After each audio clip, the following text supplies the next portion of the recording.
We are beginning a new topic today, polynomial functions. Here are the objectives that we look forward to achieving at the end of the lesson. At the end of the lesson, you should be able to complete the squares of a quadratic function. You should be able to factorize a cubic function. You should be able to describe the nature of the roots of a quadratic equation. You should be able to use the roots of a quadratic equation to form another quadratic equation. And you should be able to understand and use the remainder and factor theorem. So as you can clearly see here, our lesson will be focused on quadratic functions, cubic functions, and the remainder and factor theorem. There is a lesson on quadratic functions available on this channel. I'll leave the link to that lesson in the description of this video. In that lesson, I covered the basics of quadratic functions. I talked about how to factorize a quadratic function, how to identify a quadratic function, how to solve quadratic equations. I also talked about the graph of quadratic functions, how to draw it and how to interpret it. In this lesson, I'll talk about the other aspects of quadratic functions that were not discussed in that lesson. Then after that, we will consider cubic functions and then the remainder and factor theorem. So let's begin with quadratic functions. In the lesson on quadratic functions, which I've already referred to, like I said, I'll leave the link to that lesson in the description of this video so you can check it out. In that lesson, I explained that a quadratic function is of the form f of x is equal to ax squared plus bx plus c, where a, b, and c are constants and a is not equal to 0. This is the general form of a quadratic function. In that lesson, we learned that when you have a quadratic equation, you can solve it by using the factorization method. So we learned how to solve quadratic equations using the factorization method.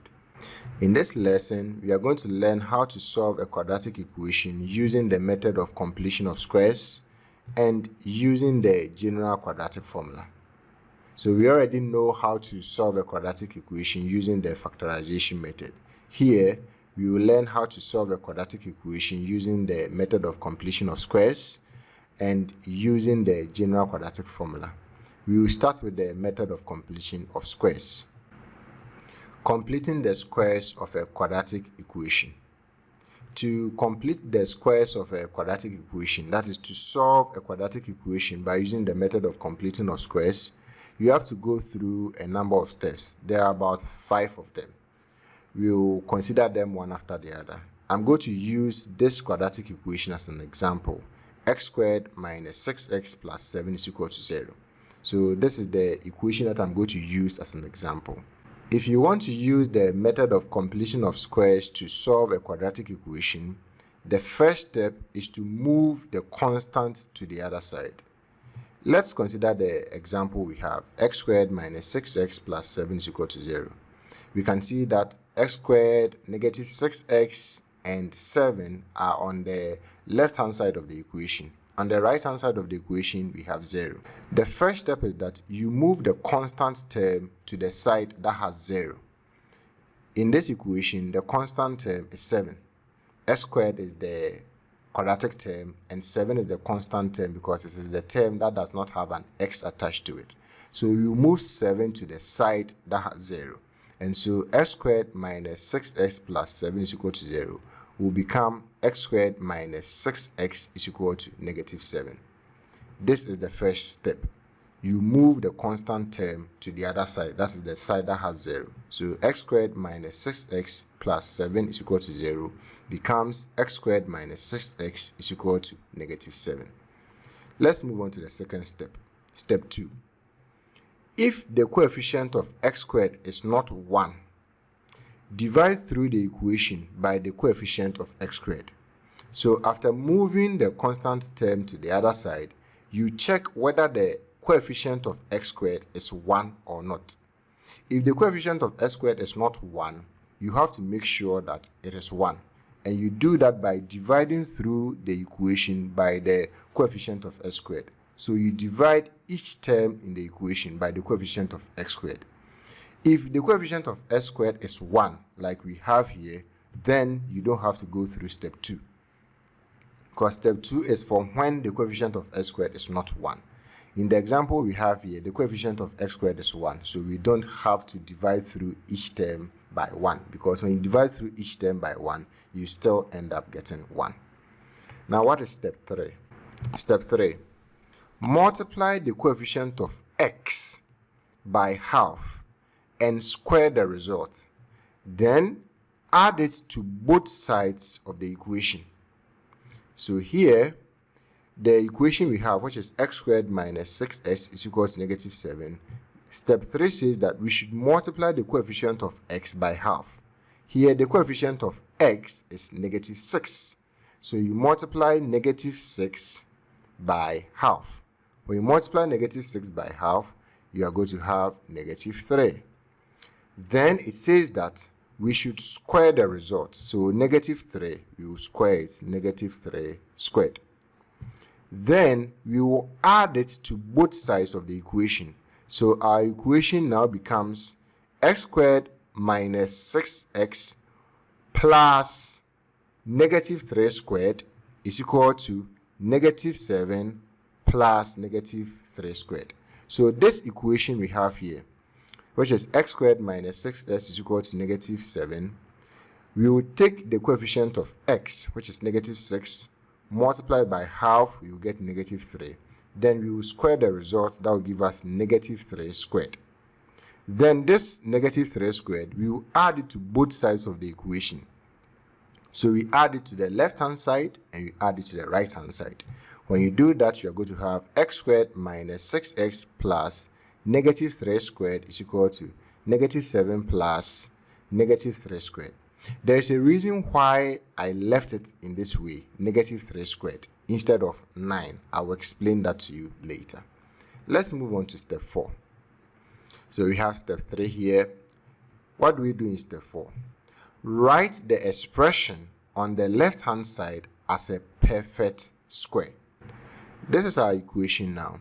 The expression on the left-hand side is x squared minus 6x plus negative 3 squared. The step 4 says that we should write this expression as a perfect square. Let's learn how to do that.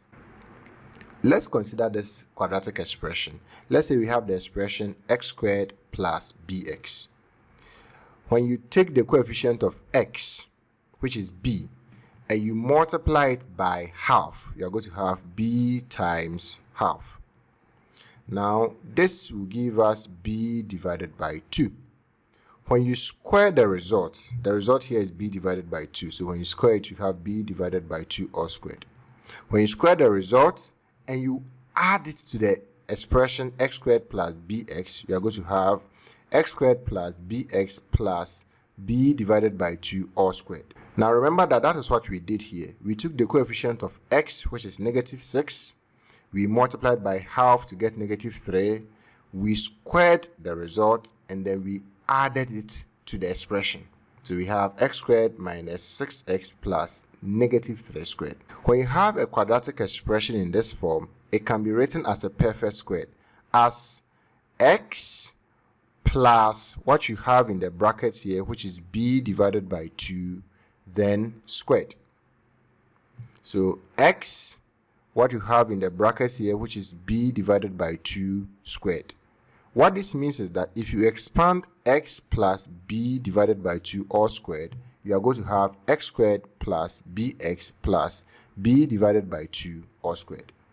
In the same way, if you have a quadratic expression of the form x squared minus bx, and then you take the coefficient of x, which is negative b, you multiply it by half, you have negative b times half, that gives us negative b divided by half. Then you square the results, that will give us negative b divided by half all squared. And you add it to the expression. So when you add it to the expression, you have x squared minus bx plus negative b divided by half squared. This expression here can be written as a perfect squared, and it will be written as x, then what you have in the brackets here, which is negative b divided by 2, then squared. So this expression here is a perfect squared, and when you are writing it as a perfect squared, it will be x, what you have in the bracket here, which is negative b divided by 2, then all squared. Now let's apply what we have learned here to the expression that we have on the left hand side. Remember that we got this by multiplying the coefficient of x by half, squaring the result, and then adding the results to the expression. So it means that this can be written as a perfect squared, and it will be written as x, then what you have in the bracket here, which is negative 3 all squared. So x squared minus 6x plus negative 3 squared is a perfect squared. And when you write it as a perfect squared, you are going to have x, then what you have in the bracket, which is negative 3 squared. This is the reason why when I multiplied negative 6 by half to get negative 3 and squared the result, I didn't write it as 9. I wrote it as negative 3 squared, so that when you are writing this as a perfect squared, it will be easy to identify the terms of the perfect squared. So when you write this as a perfect squared, you have x minus 3 all squared. On the right hand side, we have negative 7 plus negative 3 squared, which gives us positive 9. So negative 7 plus 9 gives us 2. So after step 4, we have x minus 3 squared is equal to 2. What do we do next?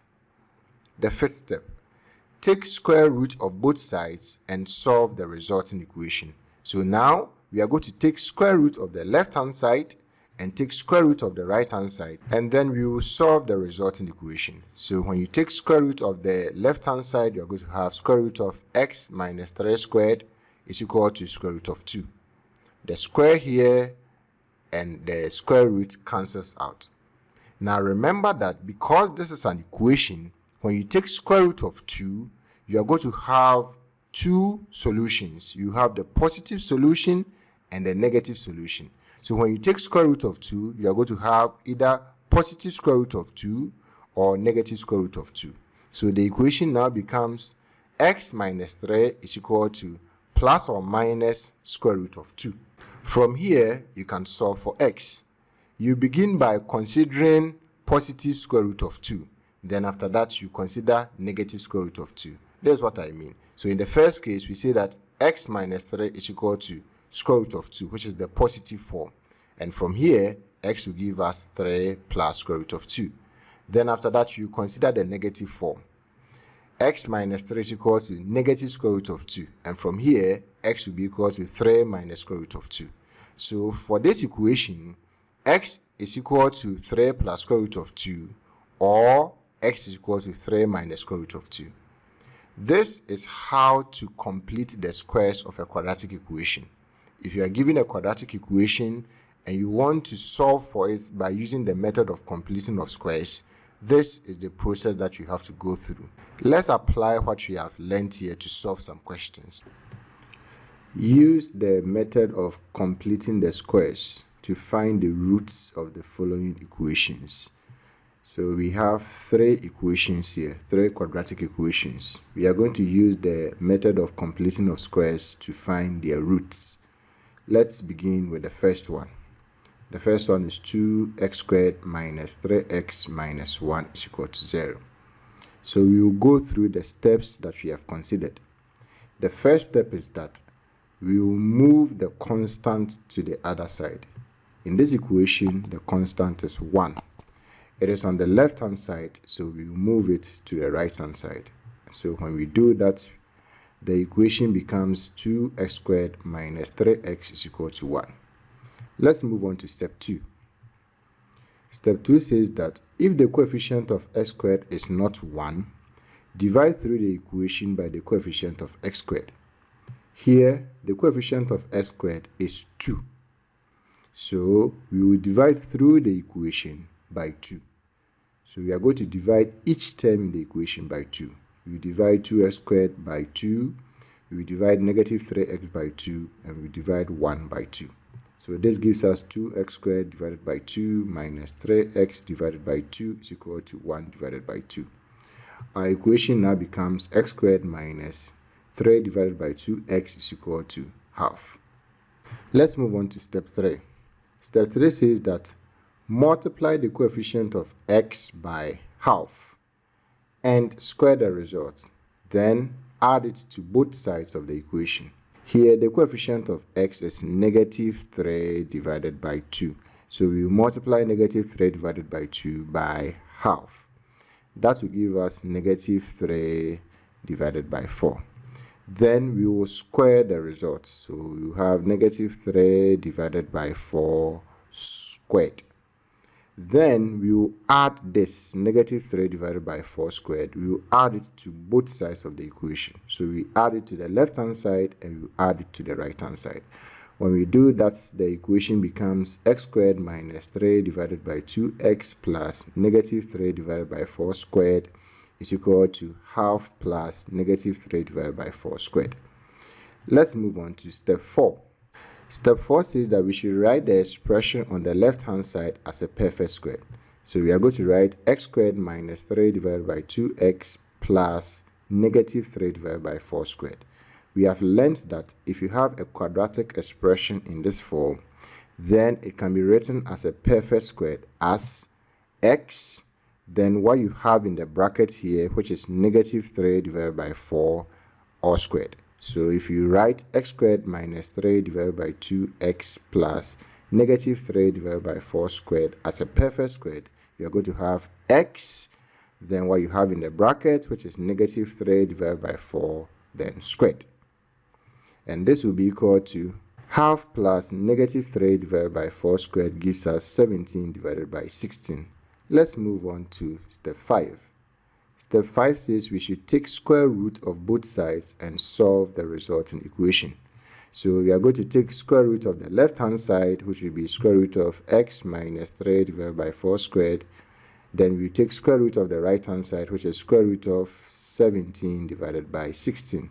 The squared and the square root will cancel. From sets, we know that if you have square root of a divided by b, it can be written as square root of a divided by square root of b. So here square root of 17 divided by 16 can be written as square root of 17 divided by square root of 16. Square root of 16 gives us 4, so this will be square root of 17 divided by 4.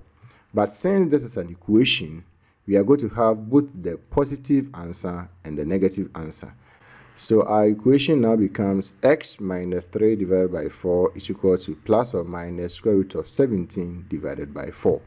So to get the values of x, we will consider the positive value of 17 divided by 4, and then we consider the negative value of 17 divided by 4. So when we consider the positive value, then we will have x minus 3 divided by 4 is equal to 17 divided by 4, which is the positive value. And when you simplify this, you are going to have x is equal to 3 divided by 4 plus square root of 17 divided by 4. And this gives us 3 plus square root of 17 divided by 4. To get the other value of x, we have to consider the negative value.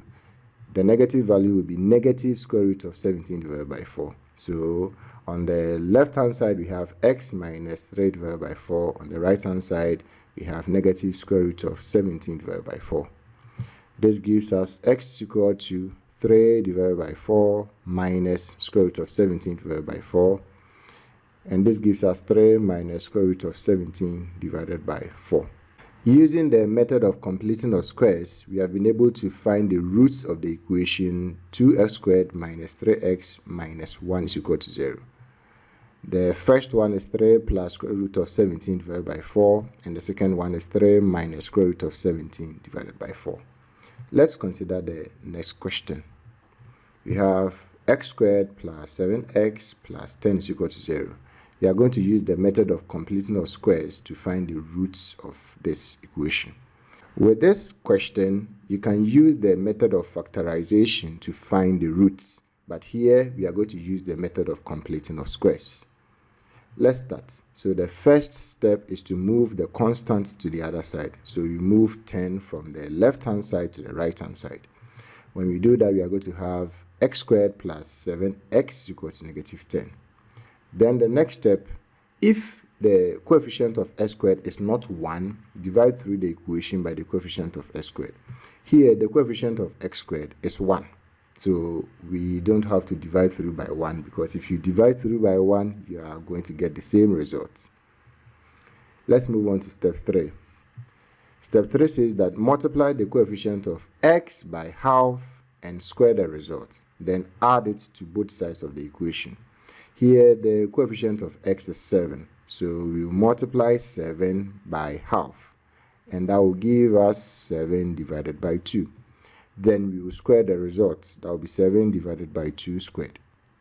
So you add 7 divided by 2 squared to both sides of the equation. When we do that, we are going to have x squared plus 7x plus 7 divided by 2 squared is equal to negative 10 plus 7 divided by 2 squared. Then we move on to the next step.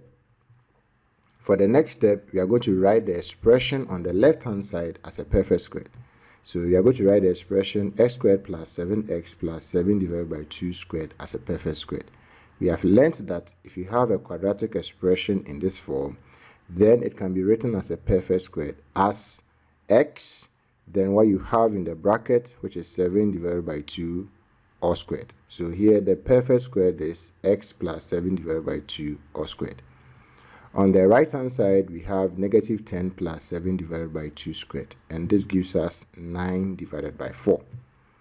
Let's move on to the next step. The next step says that we should take square root of both sides and solve the resulting equation. So we take square root of the left hand side and we take square root of the right hand side. The square and the square root will cancel each other, so we are going to have x plus 7 divided by 2. When you take the square root of 9 divided by 4, we know that it's the same as square root of 9 divided by square root of 4, which gives us 3 divided by 2. But since this is an equation, we are going to have both the positive value and the negative value. So x plus 7 divided by 4 will be equal to plus or minus 3 divided by 2. So here, to get the values of x, we will consider the positive value, that is positive 3 divided by 2, and then we consider the negative value, that is negative 3 divided by 2. Let's begin with the positive one. We will have x plus 7 divided by 2 is equal to 3 divided by 2. This gives us x equal to 3 divided by 2 minus 7 divided by 2, which is negative 2. Then we will consider the negative value next. So you have x plus 7 divided by 2 is equal to negative 3 divided by 2. When you simplify this, you're going to have x is equal to negative 3 divided by 2 minus 7 divided by 2. And this gives us negative 5. So using the method of completing of squares, we have been able to find the roots of this equation. The first one is negative 2 and the second one is negative 5.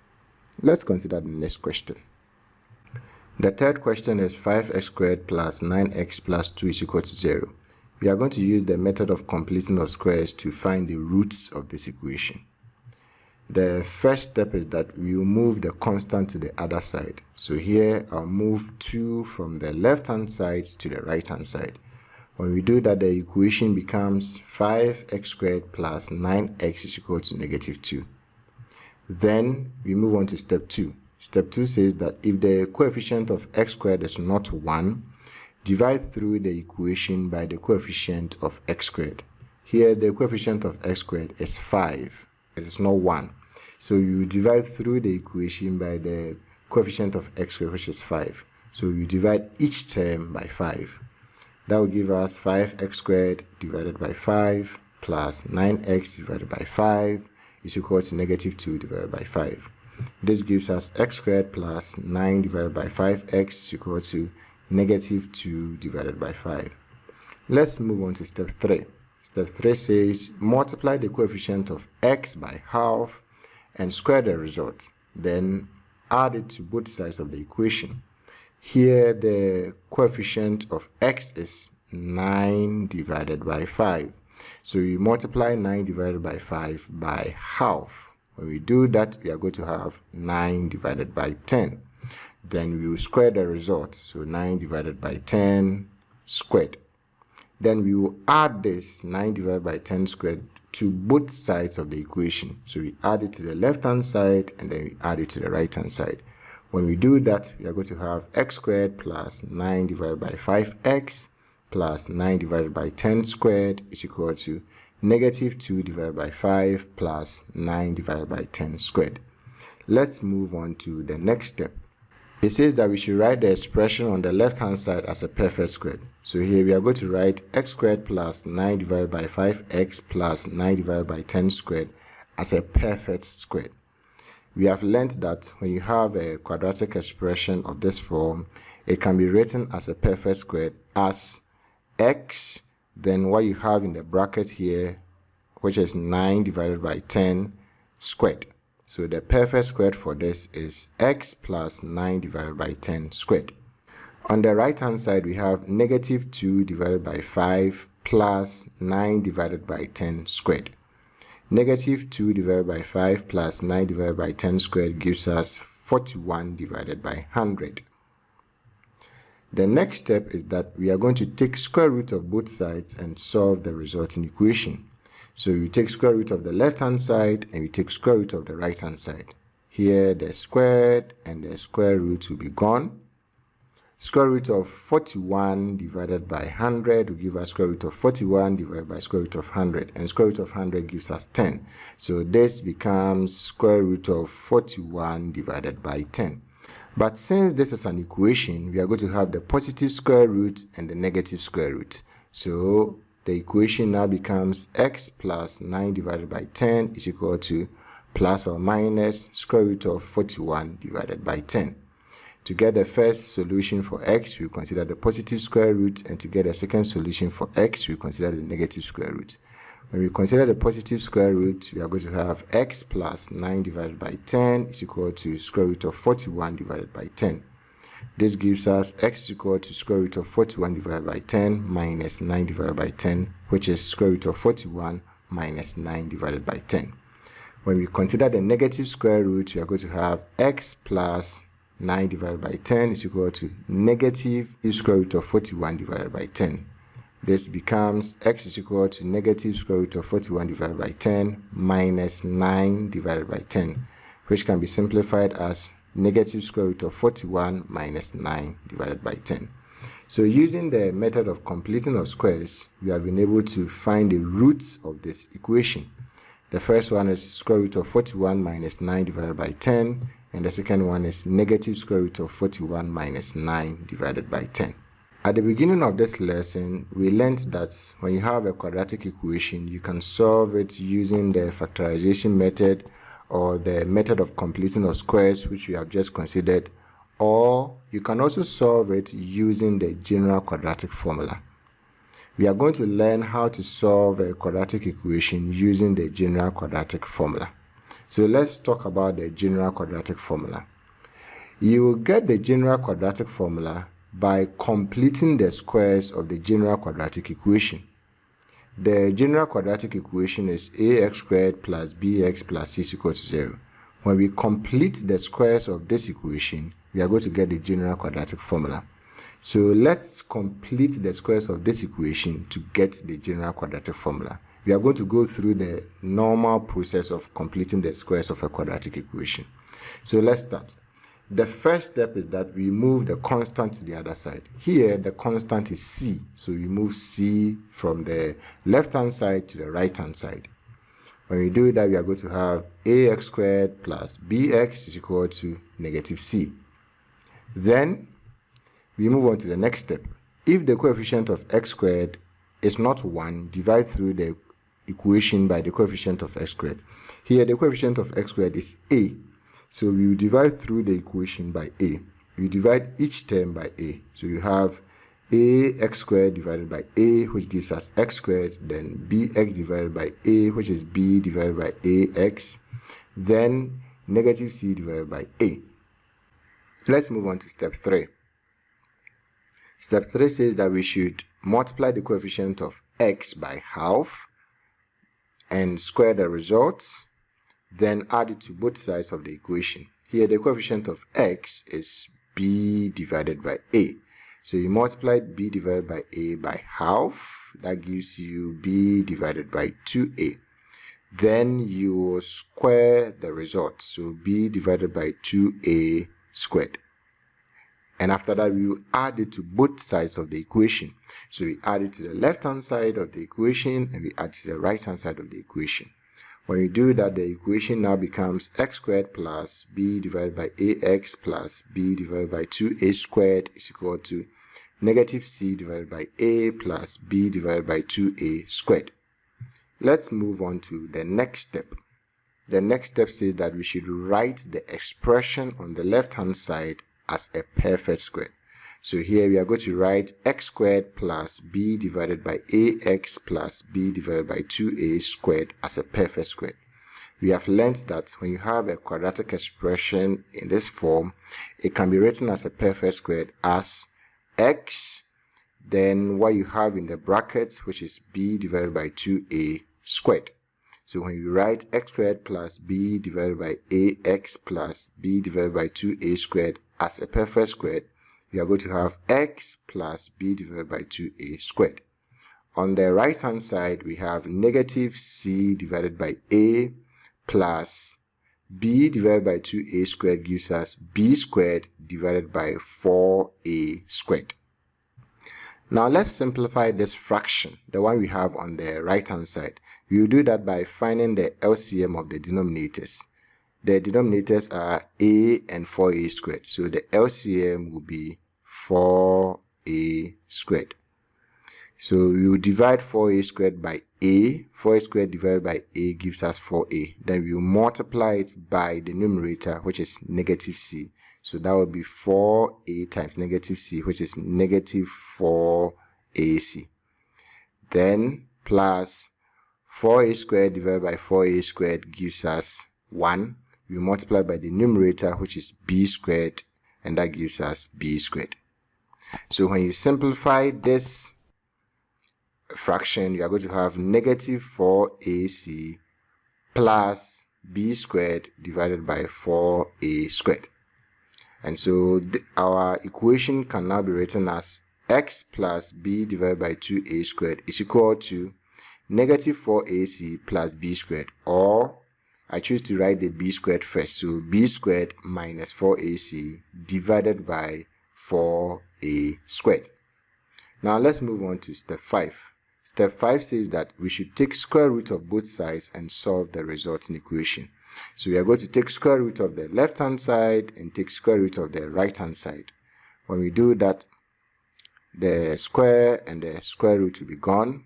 Now what we have here, we know that it can be written as square root of b squared minus 4ac divided by square root of 4a squared.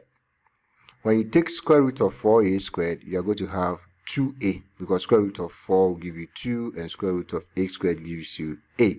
So square root of 4a squared gives you 2a. And so the denominator here will be 2a. So it becomes square root of b squared minus 4ac divided by 2a. But since this is an equation, you are going to have both the positive square root and the negative square root. And so our equation now becomes x plus b divided by 2a is equal to plus or minus square root of b squared minus 4ac divided by 2a. When you simplify this, you are going to have x is equal to negative b divided by 2a. So I moved b divided by 2a from the left hand side to the right hand side. When you do that, you have x is equal to negative b divided by 2a plus or minus square root of b squared minus 4ac divided by 2a. When we simplify this further, we are going to have x squared is equal to negative b plus or minus square root of b squared minus 4ac divided by 2a. They have the same denominators, so we can add the numerators. When we do that, you have x squared is equal to negative b plus or minus square root of b squared minus 4ac divided by 2a. This is the general quadratic formula. We can use this formula to find the roots of any quadratic equation that will be given to us. When you want to use this formula to get the roots of a quadratic equation, you compare the equation to ax squared plus bx plus c is equal to 0 for the values of a, b, and c. After getting the values of a, b, and c, you substitute it into the formula for the roots of the equation. Let's apply this to solve some questions. We have two questions here. Use the general quadratic formula to find the roots of the following equations. The first one is x squared plus 4x plus 2 is equal to 0. And the second one is 2x squared minus 7x plus 4 is equal to 0. We will take them one after the other. Let's begin with the first one. X squared plus 4x plus 2 is equal to 0. We are going to use the general quadratic formula to find the roots of this equation. In order to use the general quadratic formula to find the roots of this equation, we will have to compare the equation x squared plus 4x plus 2 is equal to 0 with the general quadratic equation, which is ax squared plus bx plus c is equal to 0 for the values of a, b, and c. So here we are going to compare ax squared plus bx plus c is equal to 0 with x squared plus 4x plus 2 is equal to 0. By comparison, we can see that a is 1 because the coefficient of x squared is 1. B is 4 because the coefficient of x is 4. And c is 2 because the constant is 2. So we have the values of a, b, and c. The general quadratic formula is x is equal to negative b plus or minus square root of b squared minus 4ac divided by 2a. So we will substitute the values of a, b, and c into this formula. When we do that, we are going to have x is equal to negative 4 plus or minus square root of 4 squared minus 4 times 1 times 2 divided by 2 times 1. And this gives us x is equal to negative 4 plus or minus square root of 8 divided by 2. To get the values of x, we will first consider the positive square root, which will be negative 4 plus square root of 8 divided by 2. Then after that, we consider the negative square root. Let's start with the positive one. So when you consider the positive square root, you have x equal to negative 4 plus square root of 8 divided by 2. Square root of 8 gives us 2 root 2. So we are going to have x equal to negative 4 plus 2 root 2 divided by 2. 2 is a common factor here. So negative 4 divided by 2 gives us negative 2. 2 root 2 divided by 2 gives us root 2. So x is equal to negative 2 plus root 2. That's the first solution. For the second solution, we will consider the negative square root. So x will be equal to negative 4 minus square root of 8 divided by 2. Square root of 8 is 2 root 2. So negative 4 minus square root of 8 becomes negative 4 minus 2 root 2. And this is divided by 2. 2 is a common factor here. When we divide negative 4 by 2, we get negative 2. When we divide negative 2 root 2 by 2, we get negative root 2. So x is equal to negative 2 minus root 2. So using the general quadratic formula, we have been able to find the roots of this equation.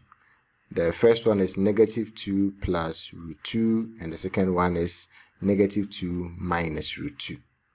Let's consider the next question. We have 2x squared minus 7x plus 4 is equal to 0. We are going to find the roots of this equation by using the general quadratic formula. To do that, we will compare 2x squared minus 7x plus 4 is equal to 0 with ax squared plus bx plus c is equal to 0. By comparison, we can see that a is 2 because the coefficient of x squared is 2. B is negative 7 because the coefficient of x is negative 7, and c is 4 because the constant is 4. The general quadratic formula is x equal to negative b plus or minus square root of b squared minus 4ac divided by 2a. We will substitute the values of a, b, and c into this formula. When we do that, we are going to have x equal to minus, remember b is already negative, so minus negative 7, then plus or minus square root of negative 7 squared minus 4 times 2 times 4 divided by 2 times 2. Always remember that when you are squaring a negative number, please put the negative number in a bracket when you are punching it on your calculator. So you are going to have negative 7 squared minus 4 times 2 times 4 here. This gives us x is equal to 7 plus or minus square root of 17 divided by 4. To get the values of x, we will consider the positive square root and the negative square root. So the first one will be the positive square root. When we do that, x will be equal to 7 plus square root of 17 divided by 4. The next one will be the negative square root. When we do that, we have x is equal to 7 minus square root of 17 divided by 4. We have now learned how to find the roots of a quadratic equation by using the method of factorization, the method of completing of squares, and the general quadratic formula. Let's move on to the next objective for the lesson, describing the nature of the roots of a quadratic equation. We have learned that the general quadratic formula is x is equal to negative b plus or minus square root of b squared minus 4ac divided by 2a. When you have a quadratic equation of the form ax squared plus bx plus c is equal to 0, you can use this formula to find the roots of the equation. In this formula, the binomial under the square root sign determines the nature of the roots of the equation. The binomial under the square root sign is b squared minus 4ac. This b squared minus 4ac describes or determines the nature of the roots of the equation. And so b squared minus 4ac is known as the discriminant, and it determines or it describes the nature of the roots of the quadratic equation. If the discriminant is greater than 0, that is, if it is positive, then the roots of the equation are real and distinct. If the discriminant is less than 0, that is, if it is negative, then the equation has no real roots or it has complex roots. And if the discriminant is equal to 0, then we say that the equation has real and equal roots. So the nature of the roots of the quadratic equation is dependent on the value of b squared minus 4ac, which is known as the discriminant. If b squared minus 4ac is greater than 0, that is, if it is positive, then the equation has real and distinct roots. If b squared minus 4ac is less than 0, that is, if it is negative, then the equation has no real roots, or we can say it has complex roots. And if b squared minus 4ac is equal to 0, then the equation has real and equal roots. So when you are given a quadratic equation, the value of the discriminant will help you to determine the nature of the roots of the equation. Let's apply this to solve some questions. We have three equations here and we are going to describe the nature of their roots. Let's begin with the first one, which is 2x squared minus x minus 1 is equal to 0. As we have already learned, the nature of the roots will be dependent on the value of the discriminant, which is b squared minus 4ac. So we will compare this equation with the general quadratic equation, which is ax squared plus bx plus c is equal to 0 for the values of a, b, and c. Then when we have the values of a, b, and c, we'll be able to find the value of the discriminant. And the value of the discriminant will help us to describe the nature of the roots. So we will compare 2x squared minus x minus 1 is equal to 0 with ax squared plus bx plus c is equal to 0. By comparison, we can see that a is 2 because the coefficient of x squared is 2. B is negative 1 because the coefficient of x is negative 1. And c is also negative 1 because the constant is negative 1. Now that we have the values of a, b, and c, we can find the value of the discriminant. Remember, the discriminant is b squared minus 4ac. B is negative 1, so we have negative 1 squared always remember to put the negative number in the bracket. So we have negative 1 squared, then minus 4 times a, which is 2, times c, which is negative 1. This gives us 1 plus 8, and 1 plus 8 is 9. So as you can see here, the value of the discriminant b squared minus 4ac is 9. 9 is a positive number. 9 is greater than 0. So since the discriminant b squared minus 4ac is greater than 0, that is, since the discriminant is a positive number, then we can say that the equation has real and distinct roots. Let's consider the second equation. We have 3x squared minus 2x plus 4 is equal to 0. We are going to describe the nature of the roots of this equation. We will compare it with ax squared plus bx plus c is equal to 0 for the values of a, b, and c. By comparison, a is 3, b is negative 2, and c is 4. A is 3 because the coefficient of x squared is 3, b is negative 2 because the coefficient of x is negative 2, and c is 4 because the constant is 4. Now that we have the values of a, b, and c, we can find the value of the discriminant. The discriminant is b squared minus 4ac. b is negative 2, so we have negative 2 squared. Once again, don't forget to put the negative number in a bracket when you are squaring it. So we have negative 2 squared minus 4 times a, which is 3, times c, which is 4. This gives us 4 minus 48. And this gives us negative 44. So as you can see from here, the value of the discriminant b squared minus 4ac is negative 44. We have a negative number. So the discriminant b squared minus 4ac is less than 0. Since the discriminant is less than 0, or since the discriminant is a negative number, the equation will have no real roots, or the equation will have complex roots. Let's consider the third question. The equation is 4x squared minus 12x plus 9 is equal to 0. We are going to describe the nature of the roots of this equation. To do that, we will compare it with ax squared plus bx plus c is equal to 0 for the values of a, b, and c. By comparison, we can see that a is 4, b is negative 12, and c is 9. With the values of a, b, and c, we can find the value of the discriminant, which is b squared minus 4ac. b is negative 12, so we have negative 12 squared, then minus 4 times a is 4, and c is 9. This gives us 144 minus 144, which gives us 0. So here, the discriminant is 0. b squared minus 4ac is 0. Since the discriminant is 0, the equation will have real and equal roots. Let's consider another question. Find the value of k for which the quadratic equation kx squared plus 12x plus 9 is equal to 0 has equal roots. So here, the question tells us that this equation has equal roots. We should use this information to find the value of k.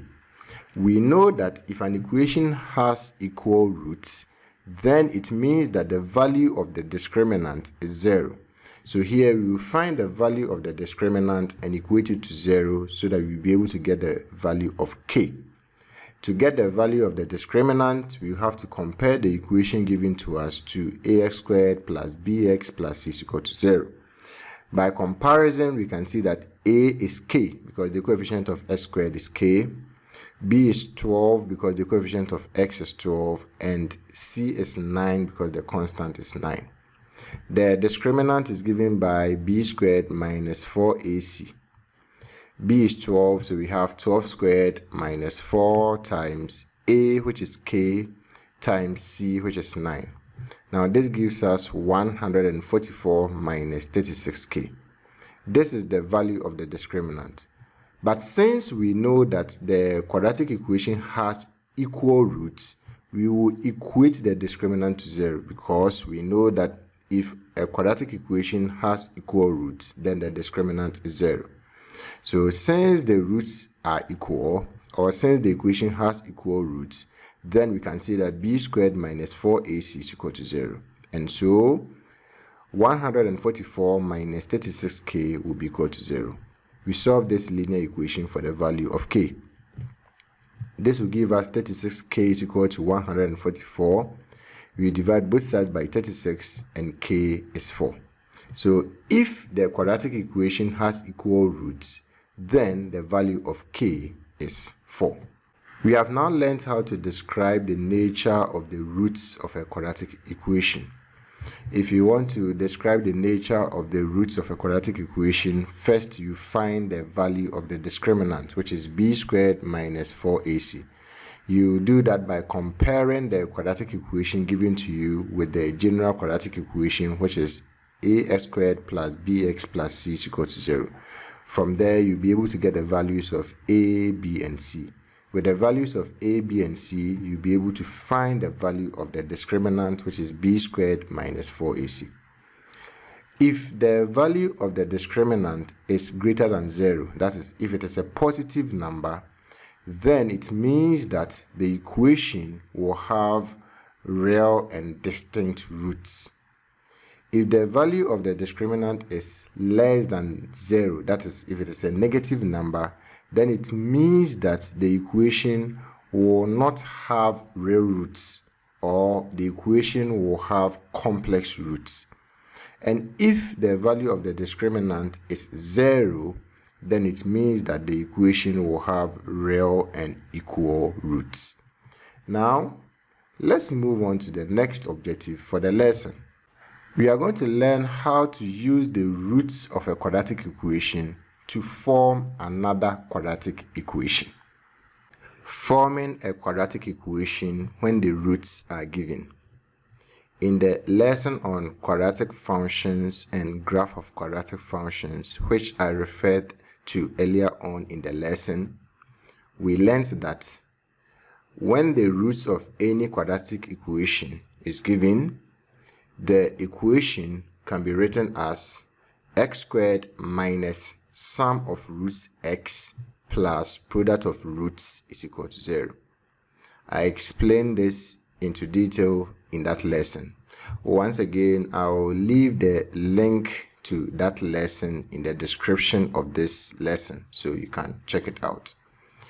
When the roots of any quadratic equation is given, the equation can be written as x squared minus sum of roots x plus product of roots is equal to 0.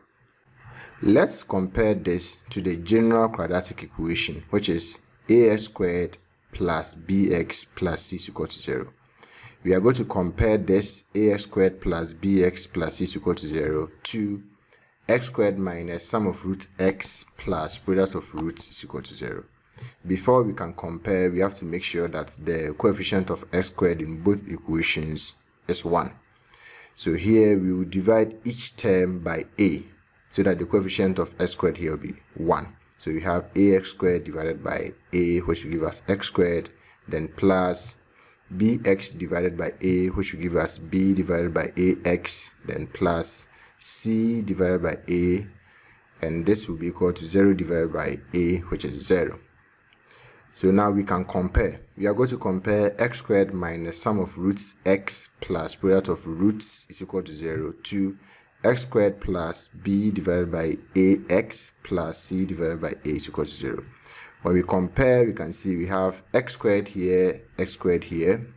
The second term here is negative sum of roots x, and here we have b divided by a. So by comparison, we can say that the sum of roots will be equal to negative b divided by a. Then again, we can also say that the product of roots will be equal to c divided by a. So here we have c divided by a here. Here we have product of roots. So the product of roots is equal to c divided by a. What this means is that when you have a quadratic equation in the form ax squared plus bx plus c is equal to 0, the sum of roots will be given by negative b divided by a, and the product of roots will be given by c divided by a. You can use this information to find a quadratic equation when the roots are given. We are going to apply this to solve some questions. Let's consider the first question. If alpha and beta are the roots of 2x squared minus 5x plus 6 is equal to 0, find the equation whose roots are alpha plus 1 and beta plus 1. So here, the question tells us that the roots of the equation 2x squared minus 5x plus 6 is equal to 0 are alpha and beta. We are going to use this information to find a new equation, a new quadratic equation, whose roots are alpha plus 1 and beta plus 1. Before we find this new quadratic equation, whose roots are alpha plus 1 and beta plus 1, let's analyze the equation that has been given to us, which is 2x squared minus 5x plus 6 is equal to 0. The question tells us that the roots of this equation, 2x squared minus 5x plus 6 is equal to 0, are alpha and beta. When we compare 2x squared minus 5x plus 6 is equal to 0 with the general quadratic equation, which is ax squared plus bx plus c is equal to 0, we can see that a will be 2, b is negative 5, and c is 6. The coefficient of x squared here is 2, so a is 2. The coefficient of x is negative 5, so b is negative 5. And the constant term is 6, so c is equal to 6. Now, we have just learnt that when you have the roots of a quadratic equation, the sum of the roots will be equal to negative b divided by a. So here, for the equation 2x squared minus 5x plus 6 is equal to 0, the sum of the roots, which is alpha plus beta. Remember that alpha and beta are the roots of this equation, 2x squared minus 5x plus 6 is equal to 0. So the sum of the roots, that is when we add the two roots together, which is alpha plus beta, will be equal to negative b divided by a. What is b? B is negative 5. And a is 2. So we are going to have minus negative 5 divided by 2, and this gives us 5 divided by 2. So for this equation, 2x squared minus 5x plus 6 is equal to 0, the sum of the roots, that is alpha plus beta, gives us 5 divided by 2. We have also learnt that the product of the roots will be equal to c divided by a. Here, c is 6 and a is 2. So 6 divided by 2 gives us 3. Remember, product of the roots, which means that we are multiplying the two roots. Here the roots are alpha and beta. So when you multiply them, you have alpha times beta, or alpha beta, as you can see here. So alpha beta gives us 3. The product of the roots is 3, and the sum of the roots is alpha plus beta. Remember, we are not looking for the sum of roots and product of roots of this equation. Rather, we are looking for the new equation whose roots are alpha plus 1 and beta plus 1. We want to find the equation whose roots are alpha plus 1 and beta plus 1. Don't forget that our alpha plus beta is 5 divided by 2, and our alpha beta is 3. We know that when you have the roots of an equation, you can find the equation. First, you need the sum of roots and you need the product of roots. So here, for the equation whose roots are alpha plus 1 and beta plus 1, we will need the sum of roots. The sum of roots will be alpha plus 1, which is the first root, plus beta plus 1, which is the second root. When you remove the bracket, you are going to have alpha plus 1 plus beta plus 1. This will give us alpha plus beta plus 2. But we already know alpha plus beta, and alpha plus beta is 5 divided by 2. So we can replace alpha plus beta with 5 divided by 2. And so the sum of roots will be 5 divided by 2 plus 2. And this gives us 9 divided by 2. So for the equation whose roots are alpha plus 1 and beta plus 1, the sum of roots is 9 divided by 2. We will need the product of roots. So let's find that. The product of roots will be equal to, the first root is alpha plus 1 and the second root is beta plus 1. So alpha plus 1 times beta plus 1. And when you expand this, you're going to have alpha plus beta plus 1. We have found alpha beta to be 3, alpha plus beta to be 5 divided by 2. So we have 3 plus 5 divided by 2 plus 1. And this gives us 13 divided by 2. So for the new equation whose roots are alpha plus 1 and beta plus 1, the sum of the roots gives us 9 divided by 2, and the product of the roots gives us 13 divided by 2. We can now find the equation. The sum of roots is 9 divided by 2, and the product of roots is 13 divided by 2. We know that when you have the sum of roots and product of roots of a quadratic equation, the equation will be given by x squared minus sum of roots x plus product of roots is equal to 0. So the equation becomes x squared minus 9 divided by 2x plus 13 divided by 2. I'll multiply each term by 2 to remove the fractions. When I do that, I'm going to have 2 times x squared minus 2 times 9 divided by 2x plus 2 times 13 divided by 2 is equal to 2 times 0. 2 and 2 will be gone, 2 and 2 gone, and so the equation becomes 2x squared minus 9x plus 13 is equal to 0. So what this means is that the equation whose roots are alpha plus 1 and beta plus 1 is 2x squared minus 9x plus 13 is equal to 0. Let's consider the next question. If alpha and beta are the roots of 3x squared minus x minus 1 is equal to 0, find the equation whose roots are alpha divided by beta and beta divided by alpha. So here we have been given the equation 3x squared minus x minus 1 is equal to 0. And the question tells us that the roots of this equation are alpha and beta. We are going to use this information to find a new equation whose roots are alpha divided by beta plus beta divided by alpha. Let's begin by analyzing the equation that has been given to us, which is 3x squared minus x minus 1 is equal to 0. We are going to find the sum of roots and product of roots of this equation.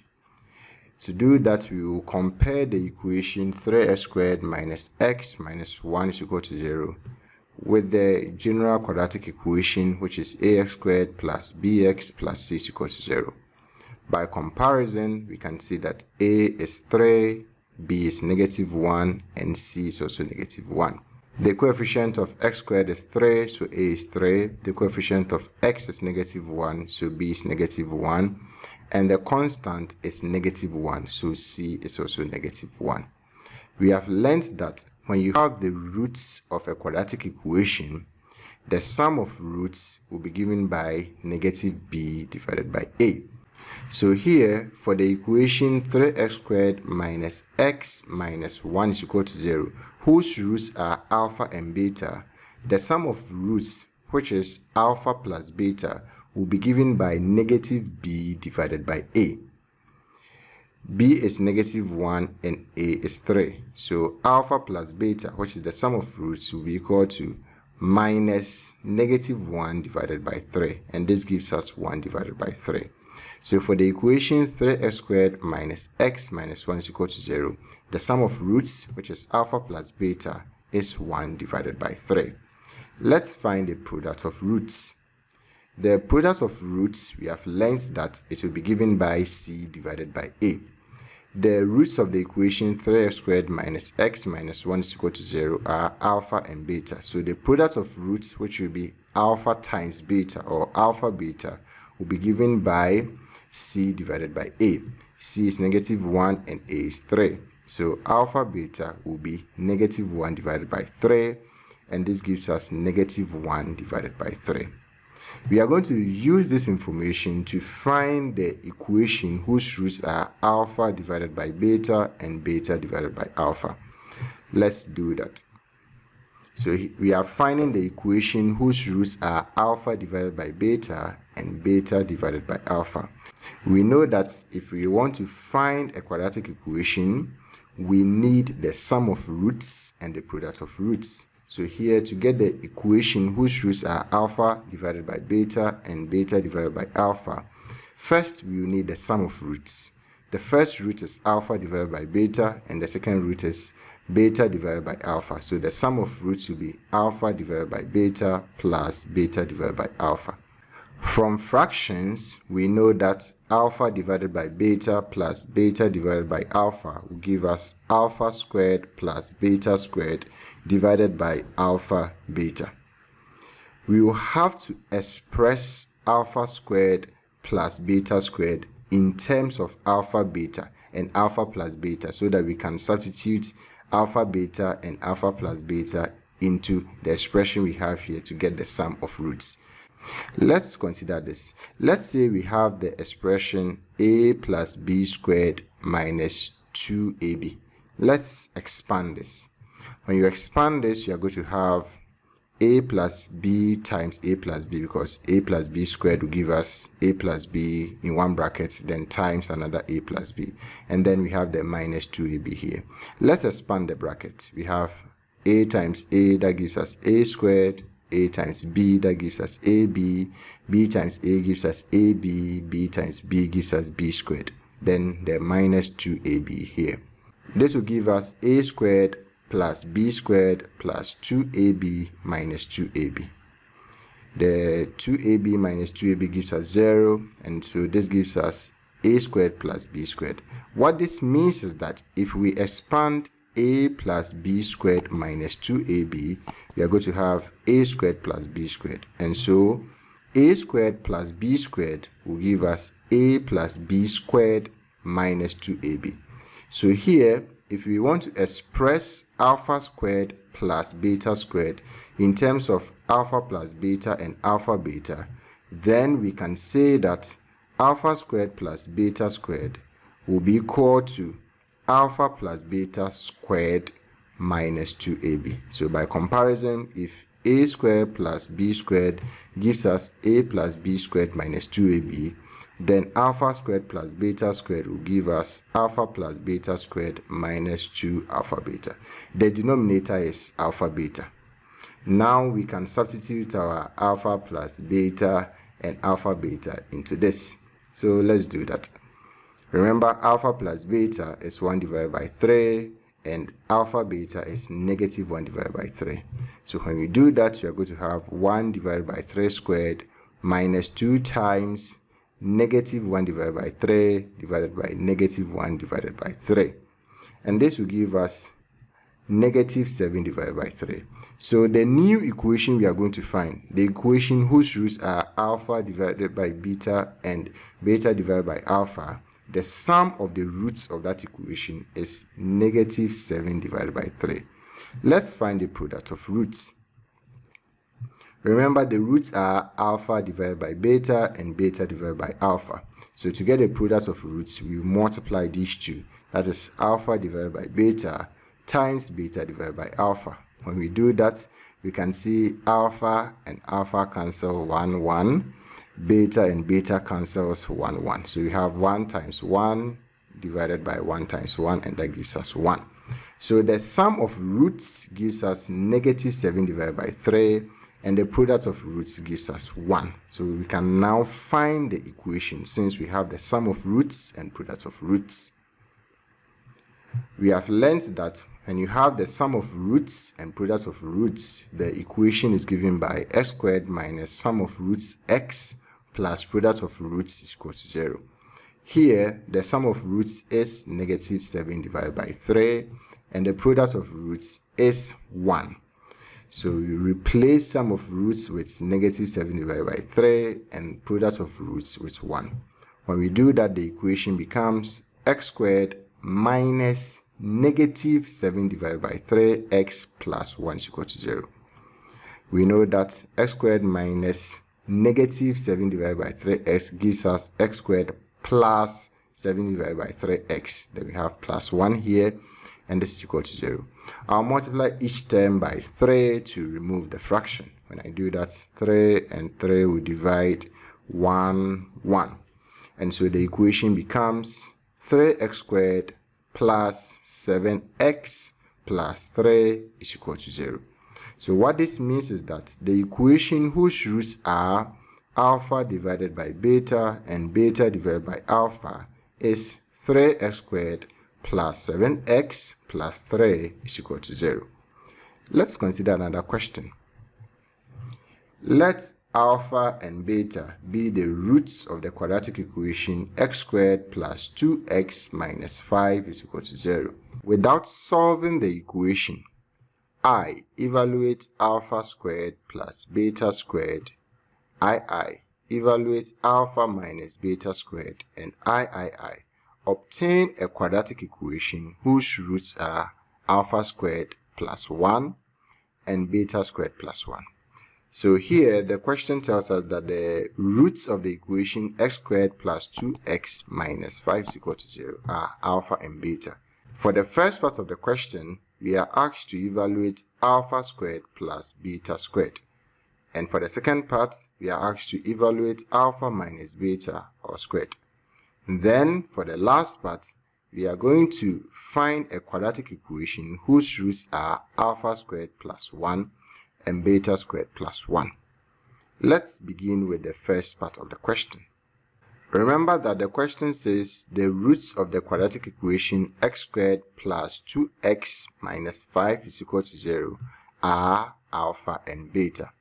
When we compare this equation to the general quadratic equation, which is ax squared plus bx plus c is equal to 0, we will find out that a is 1, b is 2, and c is negative 5. The coefficient of x squared is 1, the coefficient of x is 2, so b is 2, and the constant term c is negative 5.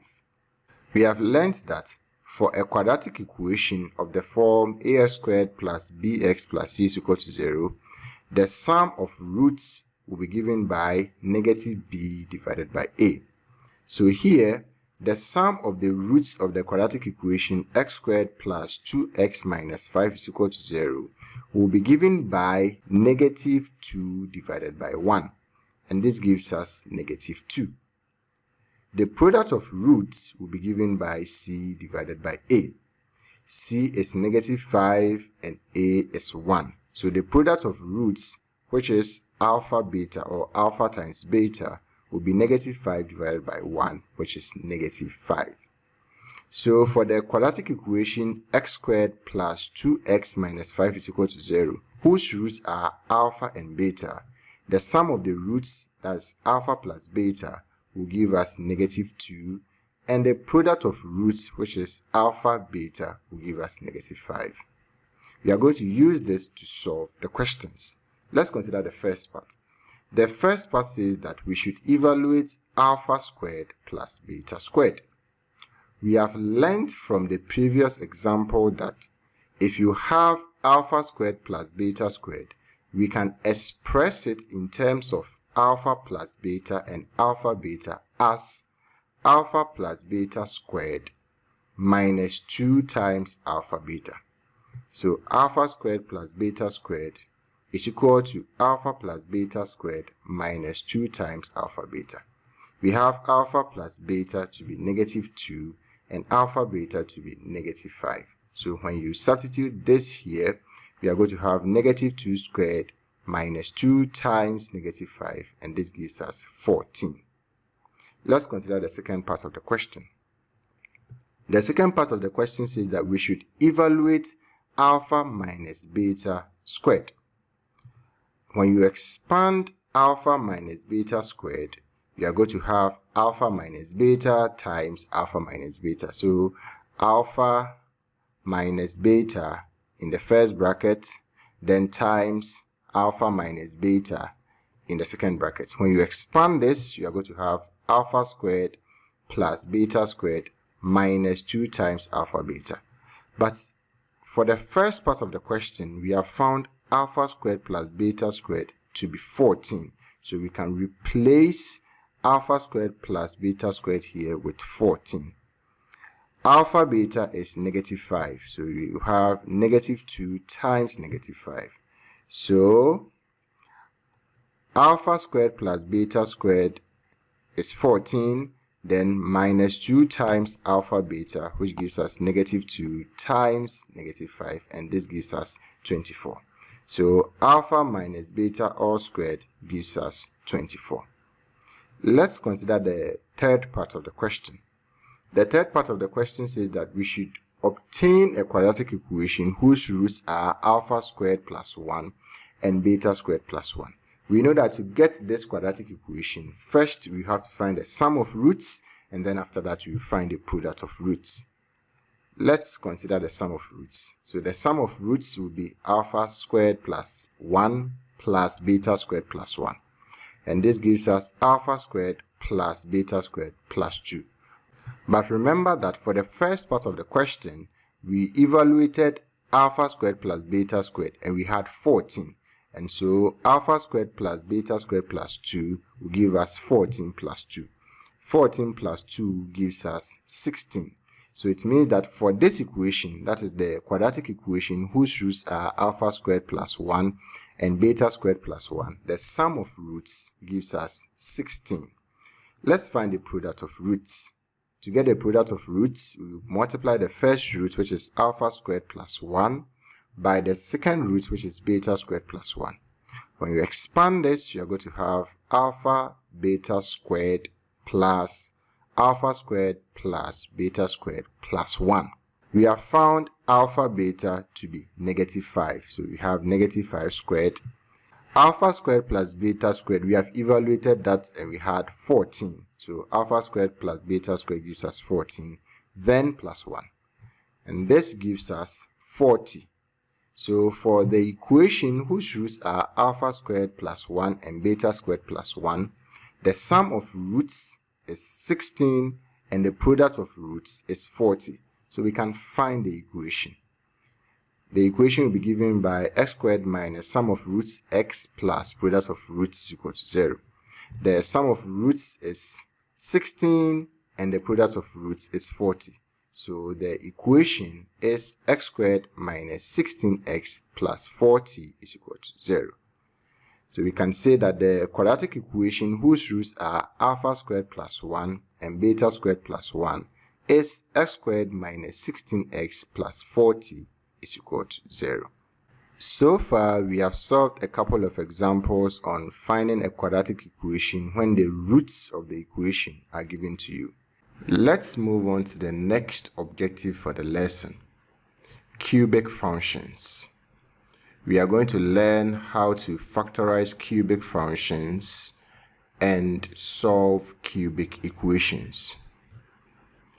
A cubic function is of the form f of x is equal to ax cubed plus bx squared plus cx plus d, where a, b, c, and d are constants and a is not equal to 0.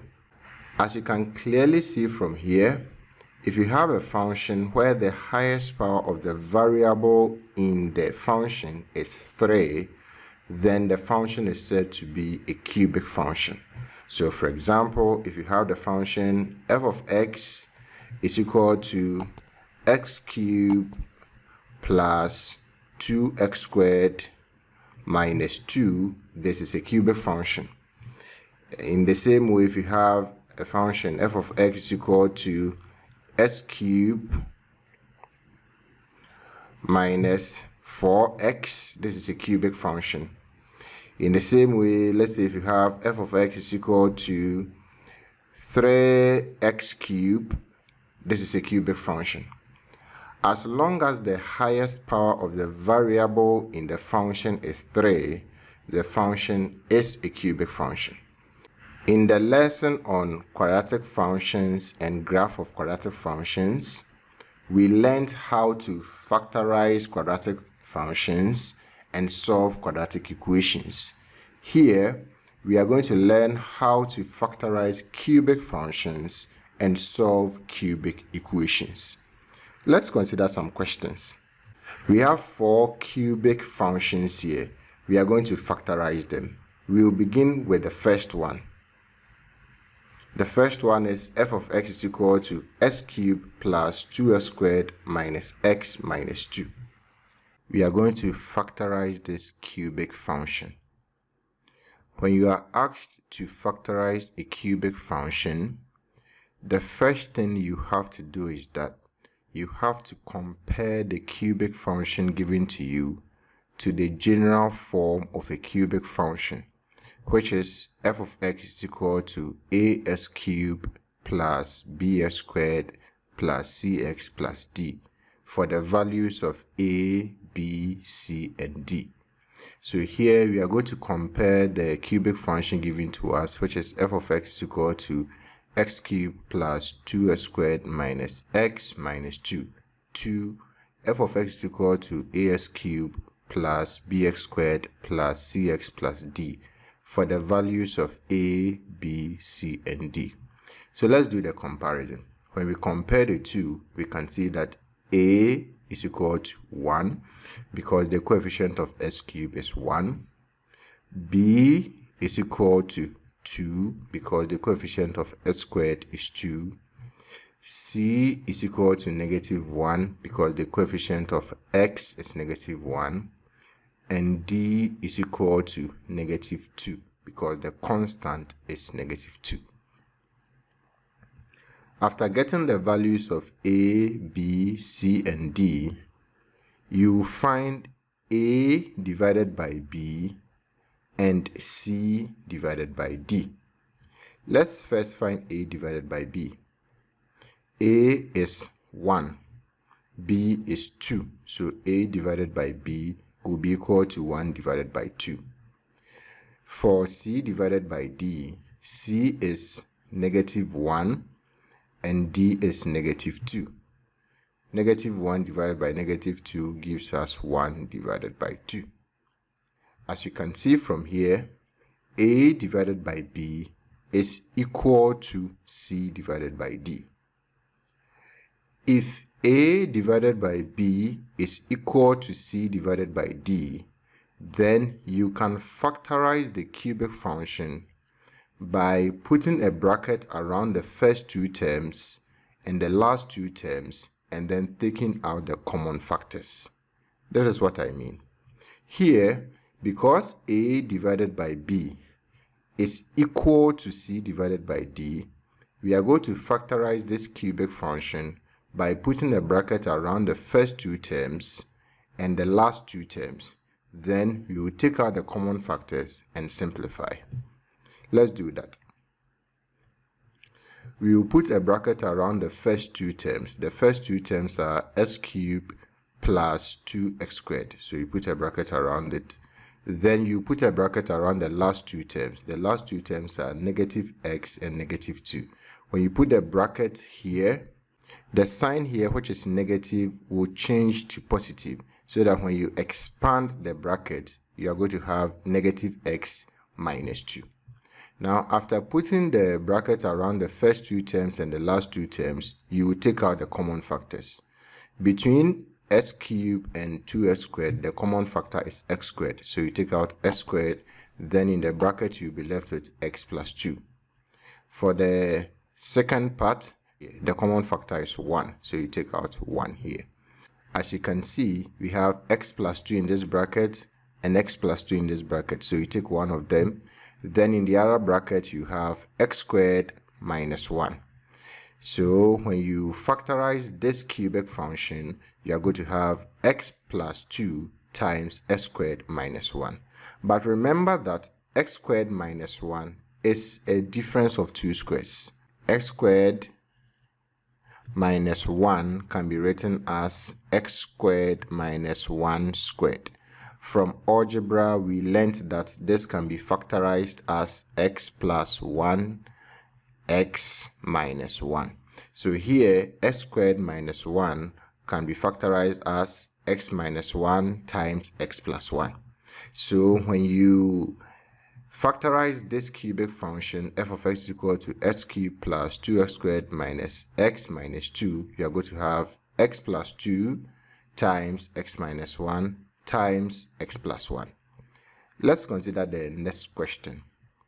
For the next question, we have f of x is equal to 2x cubed minus x squared plus 2x minus 1.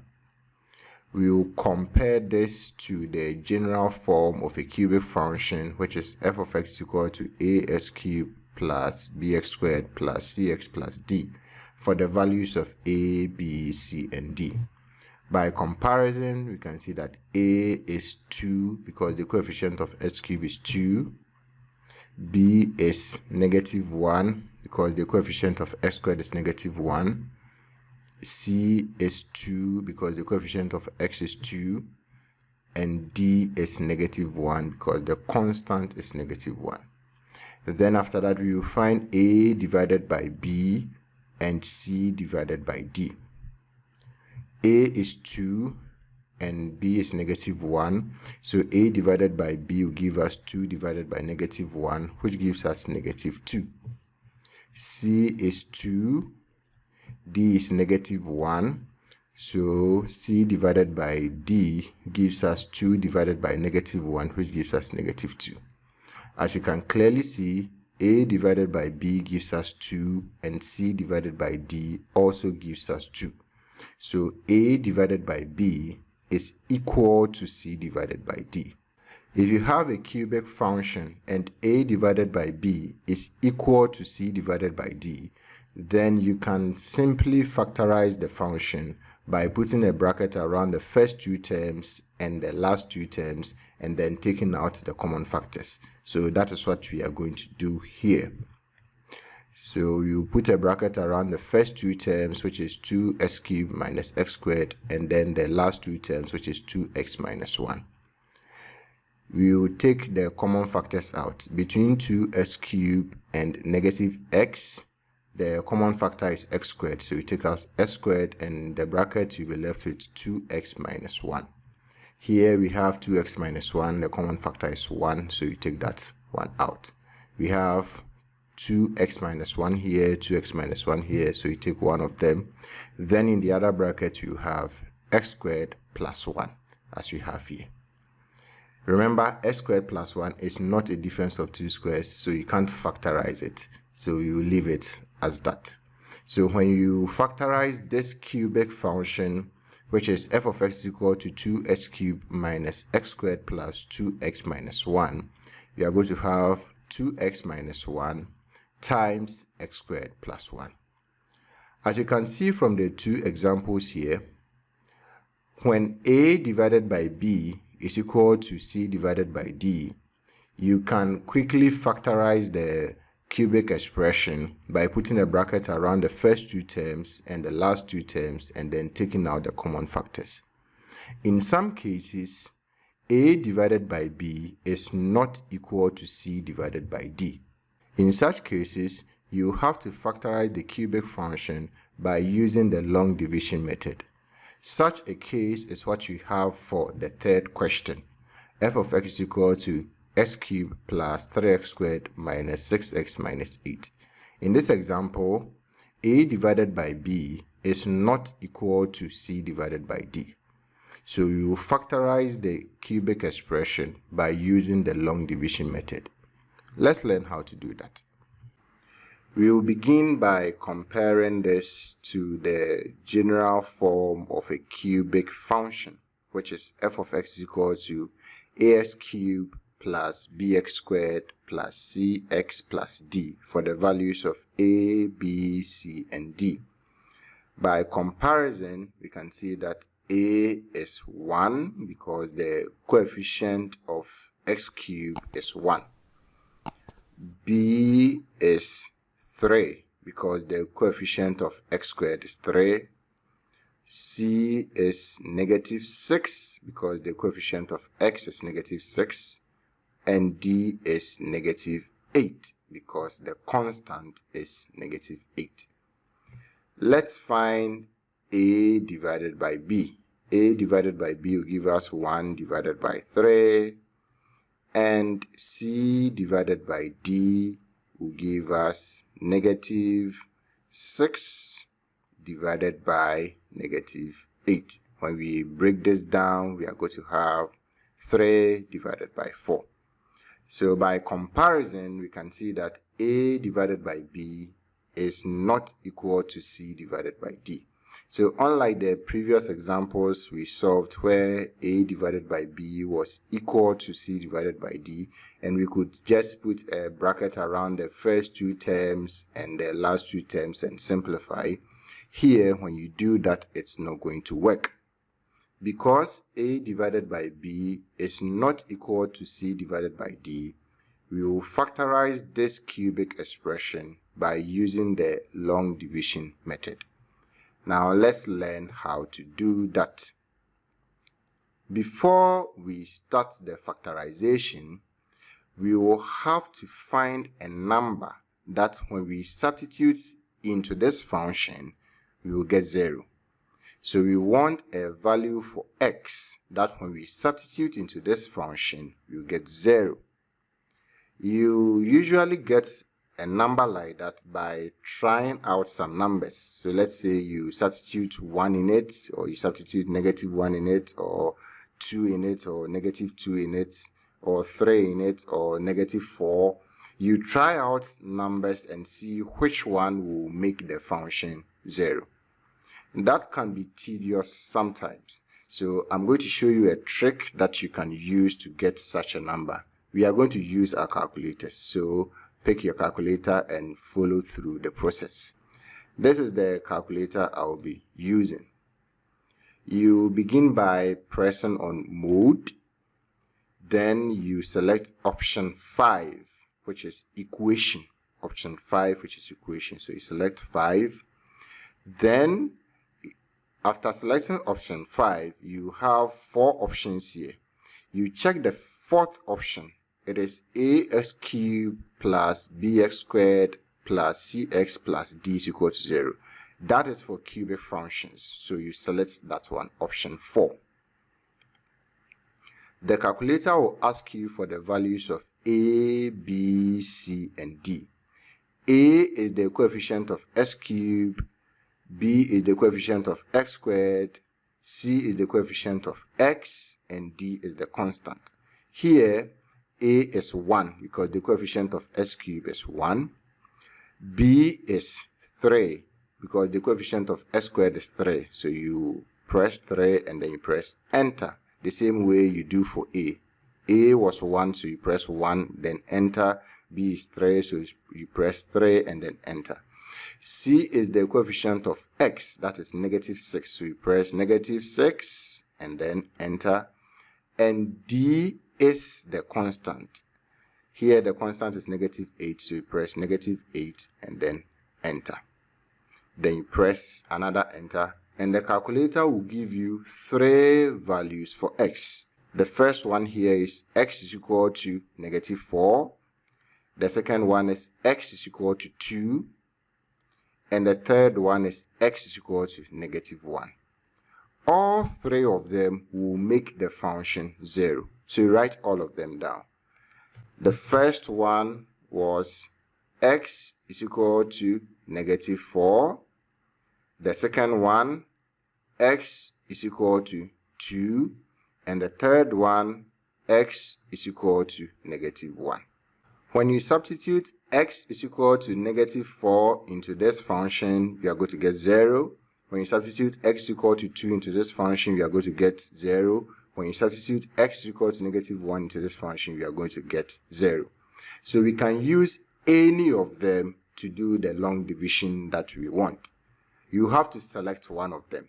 Here, I'm going to select the last one, x is equal to -1. But mind you, you can use any of them to do the long division. Here, I'm selecting the last one, x is equal to -1. Now, what I'll do here is that I'll move -1 from the right-hand side to the left-hand side. So I'm going to have x plus 1 is equal to 0. The expression we have on the left-hand side, which is x plus 1, is a factor of this function. X plus 1 is a factor of this function. So in the same way, if you select x is equal to -4, you move negative 4 from the left hand side to the right hand side, so you are going to have x plus 4 is equal to 0. X plus 4 is a factor of this function. When you use x is equal to 2, you move 2 from the left hand side to the right hand side. That will give you x minus 2 is equal to 0. X plus 2 is a factor of this function. Here, the factor I'm going to use is x plus 1. So I'm going to use x plus 1 for the division. Let's learn how to do that. We will do this division by using the long division method. Let's do a quick recap of the long division method. Let's say that we want to divide 7 by 2 using the long division method. So you bring the sign, 2 will be outside and 7 will be inside. We will divide 7 by 2, that will give us 3. 3 times 2 will give us 6. Then we subtract 7 from 6 and that will give us 1. So when we divide 7 by 2, we are going to have 3 remainder 1. We will do the same thing here. We are dividing x cubed plus 3x squared minus 6x minus 8 by the factor which is x plus 1. Like I said, you can use any of the other two factors to do the division and you still end up getting the same results. Here I'm choosing to use the factor x plus 1. We are going to divide x cubed plus 3x squared minus 6x minus 8 by x plus 1. From the quick revision of the long division method we did here, it means that x cubed plus 3x squared minus 6x minus 8 will be under the sign and then x plus 1 will be outside. When you compare it here, you see we divided 7 by 2. 7 was inside and then 2 was outside. So here, the numerator will be inside and the denominator will be outside. Now, how do we do this division? We will begin by dividing x cubed by the first term here, which is x. So x cubed divided by x, and that will give us x squared. Then we write the x squared here. Then after that, we will use x squared to multiply x plus 1. So x squared will multiply x, that will give us x cubed, and then x squared will multiply 1, that will give us x squared. Then we will subtract x cubed plus x squared from x cubed plus 3x squared minus 6x minus 8. So let's do the subtraction. We have x cubed minus x cubed, that will be 0. 3x squared minus x squared will give us 2x squared. We have negative 6x here, so it will drop down, and then negative 8 here, so that will also drop down. Next, we will divide 2x squared by x. So we have 2x squared divided by x. And that will give us 2x. So we have plus 2x here. Then we multiply 2x by x plus 1. So 2x times x will give us 2x squared. 2x times 1 will give us 2x. Then we will subtract. We will subtract 2x squared plus 2x from 2x squared minus 6x minus 8. When we subtract, we have 2x squared minus 2x squared, that will be 0, so that's gone. Then we have negative 6x minus 2x, that gives us negative 8. Then we have negative 8 here, so it drops. Next, we will divide negative 8x by the first term here, which is x. That gives us negative 8. So we have the negative 8 here. And then after that, we use this negative 8 to multiply x plus 1. Negative 8 times x will give us negative 8x. Then negative 8 times 1 will give us negative 8. Then we will subtract negative 8x minus 8 from negative 8x minus 8. And that will give us 0. So when we divide x cubed plus 3x squared minus 6x minus 8 by x plus 1, we are going to have x cubed plus 2x minus 8 and a remainder of 0. Now let's consider something very interesting here. Let's look at this. When we divide 7 by 2, so let's say we want to use the long division method to divide 7 by 2. 7 divided by 2, that will give us 3 whole number. 2 times 3 will give us 6. We will subtract 6 from 7, that gives us 1.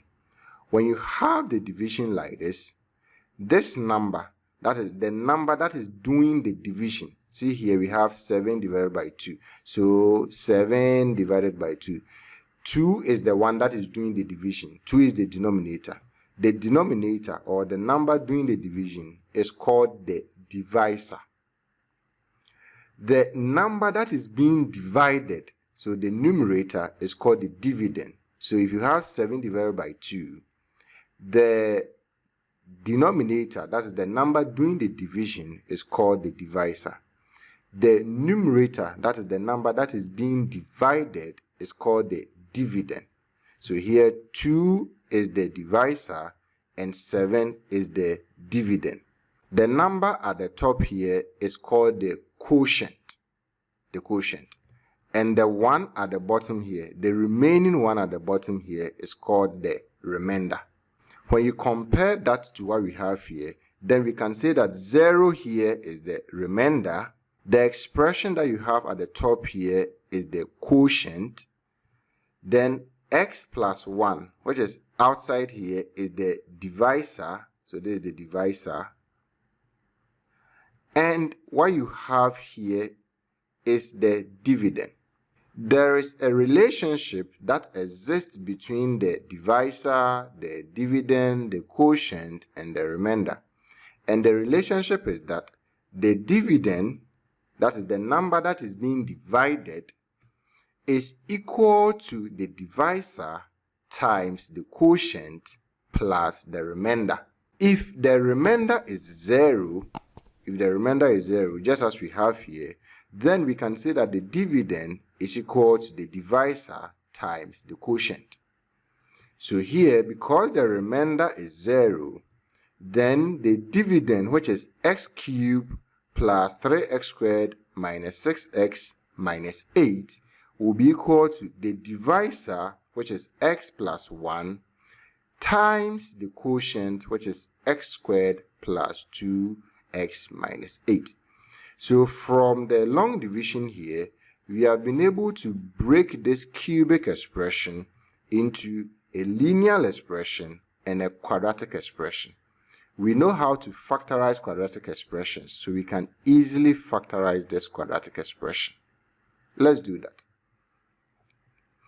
We know that f of x is equal to x cubed plus 3x squared minus 6x minus 8. And we have just seen that x cubed plus 3x squared minus 6x minus 8 will be equal to the divisor, which is x plus 1, times the quotient, which is x squared plus 2x minus 8.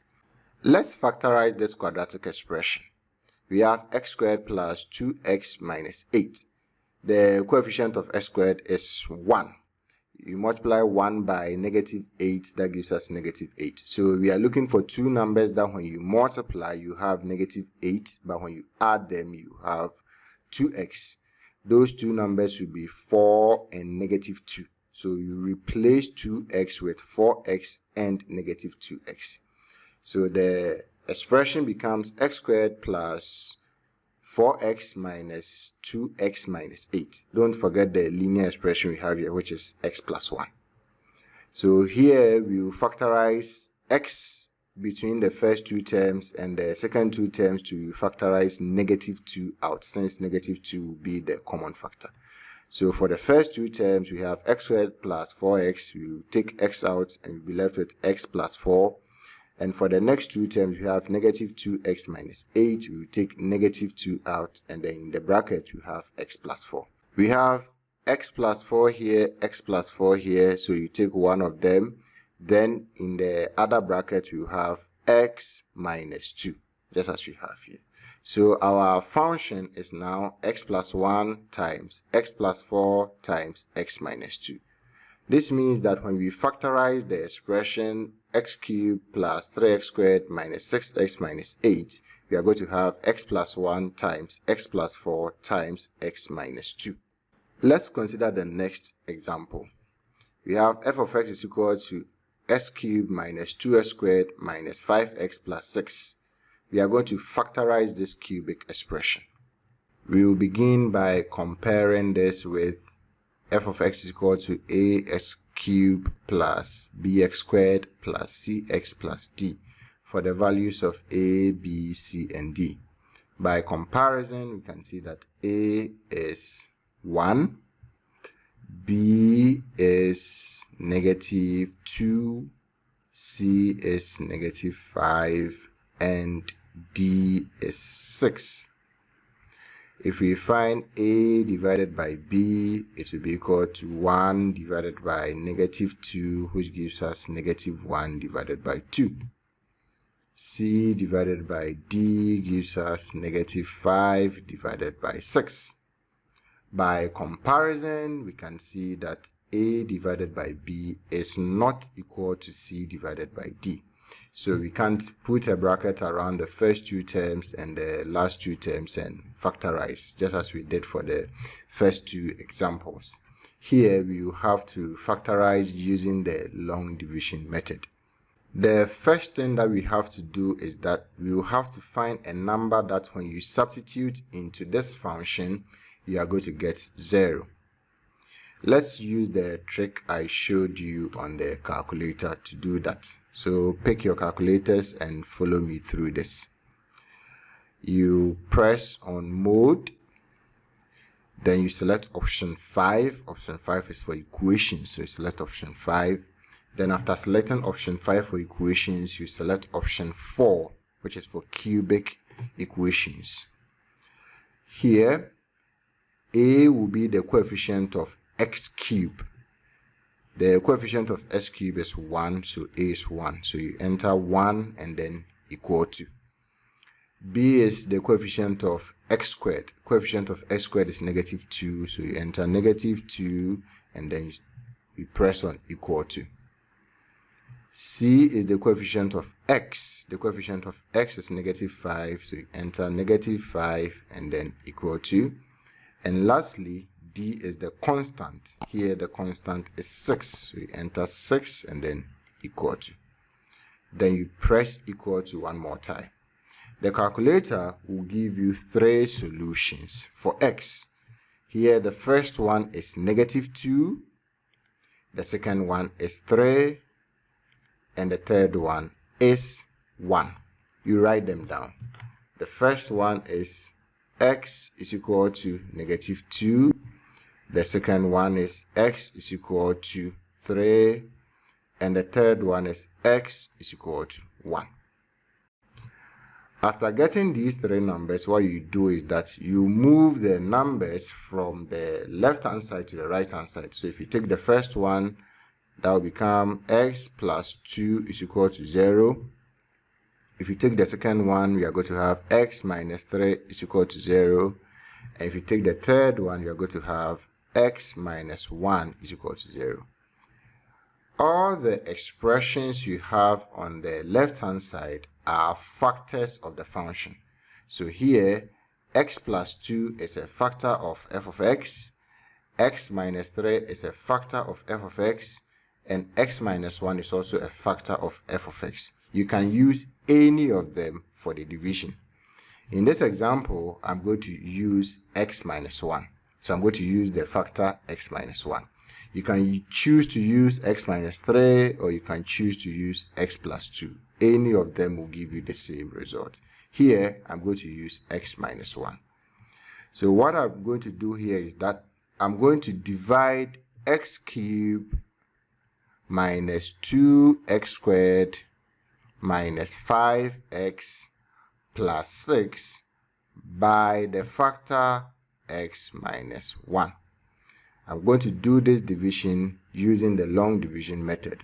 So I'll bring the sign here, then x minus 1 will be outside, and then the dividend x cubed minus 2x squared minus 5x plus 6 will be inside. Let's do the division. We will take the first term here, which is x cubed, and then divide it by the first term of the divisor, which is x. That will give us x squared. So you write your x squared here. And then after that, we use x squared to multiply the divisor. Then we will subtract. So you have x cubed minus x cubed, that will be 0. Then we will have negative 2x squared minus negative x squared. Now remember, negative 2x squared minus negative x squared will give us negative 2x squared plus x squared. And negative 2x squared plus x squared will give us negative x squared. Then we will bring negative 5x and then plus 6 here. So we now have negative x squared minus 5x plus 6. The next is that we will take the first term here, which is negative x squared. Then we will divide it by the first term of the divisor, which is x. Negative x squared divided by x will give us negative x. So you write negative x here. Then we will use negative x to multiply the divisor. So we have negative x times x, that gives us negative x squared. Then negative x times negative 1, that gives us positive x. Then we will subtract. So we are going to have negative x squared minus negative x squared. Negative x squared minus negative x squared gives us negative x squared plus x squared. And that will be 0. Then we will have negative 5x minus positive x. Negative 5x minus positive x gives us negative 6x. We have plus 6 here, so you bring it down. The next one is that we will take the first term here, which is negative 6x. Then we will divide it by the first term of the divisor, which is x. This gives us negative 6. So you write your negative 6 here. Negative 6 times negative 1 gives us positive 6. Then we will subtract. Negative 6x plus 6 minus negative 6x plus 6 gives us 0.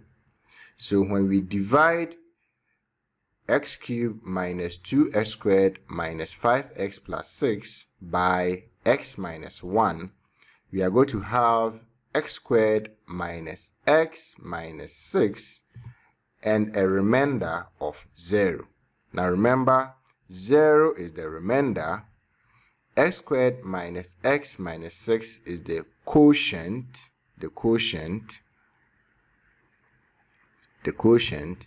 X cubed minus 2x squared minus 5x plus 6 is the dividend.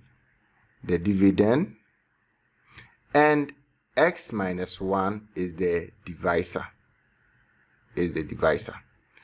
We have learned that the dividend is equal to the divisor times the quotient plus the remainder.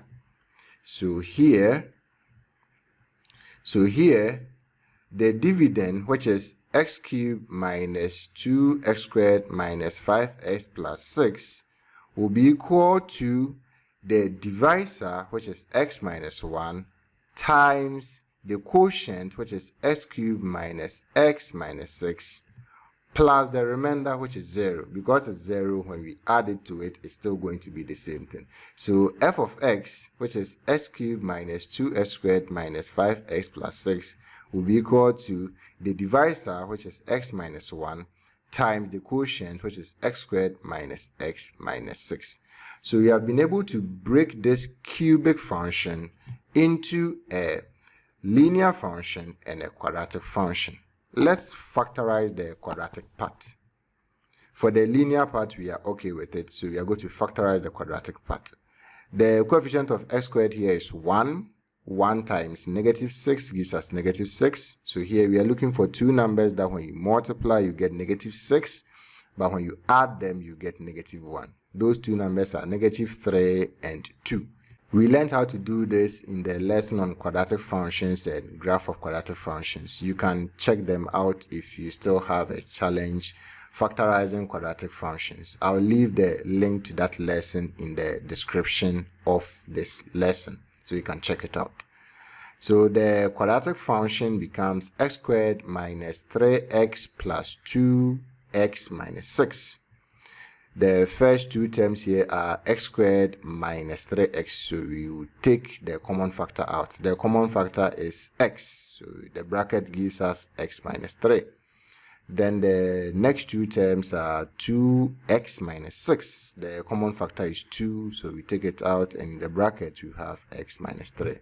So we have x minus 3 here, x minus 3 here. You put one of them in a bracket, then the other bracket will be x plus 2, just as we have here.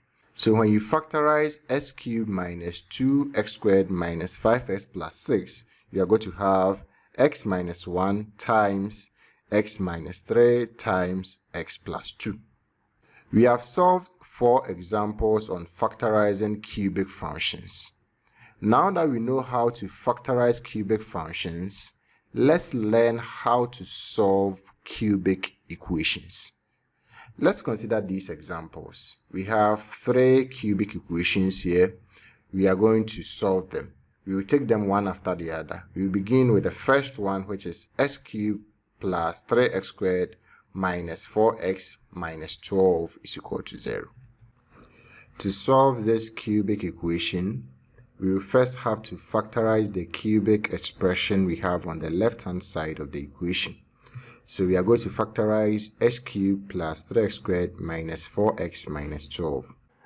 In order to do this, we will compare x cubed plus 3x squared minus 4x minus 12 is equal to 0 to the general form of a cubic equation, which is ax cubed plus bx squared plus cx plus d is equal to 0 for the values of a, b, c, and d. When you compare the two equations, you can see that a is equal to 1, b is equal to 3, c is equal to negative 4, and d is equal to negative 12. You will find a divided by b. A is 1 and b is 3, so a divided by b will give us 1 divided by 3. Then you also find c divided by d. C is negative 4 and D is negative 12. So C divided by D gives us negative 4 divided by negative 12, which gives us 1 divided by 3. You can see clearly that A divided by B is equal to C divided by D. Because A divided by B is equal to C divided by D, you can factorize the cubic expression by simply putting a bracket around the first two terms and the last two terms, and then taking out the common factors. So let's do that. We will put a bracket around the first two terms and then the last two terms. The first two terms are x cubed plus 3x squared. So you have the bracket here. Then the last two terms are negative 4x minus 12. So you put a bracket around it. Because of the bracket, the negative sign here will change to positive, so that when you expand the bracket, you are going to have negative 4x minus 12. Now, we will take out the common factors. In the first bracket, the common factor is x squared. So you take x squared out, and then in the bracket, you'll be left with x plus 3. In the second bracket, the common factor is 4. You take 4 out, and in the bracket, you'll be left with x plus 3. We have x plus 3 here, x plus 3 here, so you take one of them. Then in the other bracket, you have x squared minus 4. So you now have x plus 3 times x squared minus 4 is equal to 0. From algebra, we know that x squared minus 4 is a difference of 2 squares. X squared minus 4 can be written as x squared minus 2 squared. We learned from algebra that this can be factorized as x minus 2 in one bracket, then times x plus 2 in the other bracket. So here, x squared minus 4 can be factorized as x minus 2 times x plus 2. So the equation is now x plus 3 times x minus 2 times x plus 2 is equal to 0. To get the values of x, we will equate what we have in each bracket to 0. If you take the first one, we have x plus 3 is equal to 0. This means that x is equal to negative 3. For the second bracket, we have x minus 2 is equal to 0. This means that x is equal to 2. And for the third bracket, we have x plus 2 is equal to 0. And this means that x is equal to negative 2. So the solution to this equation is x is equal to negative 3, negative 2, and 2. Let's consider the next question. We have x cubed minus 6x squared plus 11x minus 6 is equal to 0. In order to solve this cubic equation, we first have to factorize the cubic expression on the left-hand side. We will do that by comparing it to the general form of a cubic equation, which is ax cubed plus bx squared plus 6x plus d is equal to 0 for the values of a, b, c, and d. By comparison, we can see that a is equal to 1 because the coefficient of x cubed is 1. B is equal to negative 6 because the coefficient of x squared is negative 6. C is equal to 11 because the coefficient of x is 11. And D is equal to negative 6 because the constant is negative 6. Let's find A divided by B. A divided by B will be equal to 1 divided by negative 6, which gives us negative 1 divided by 6. We also find C divided by D.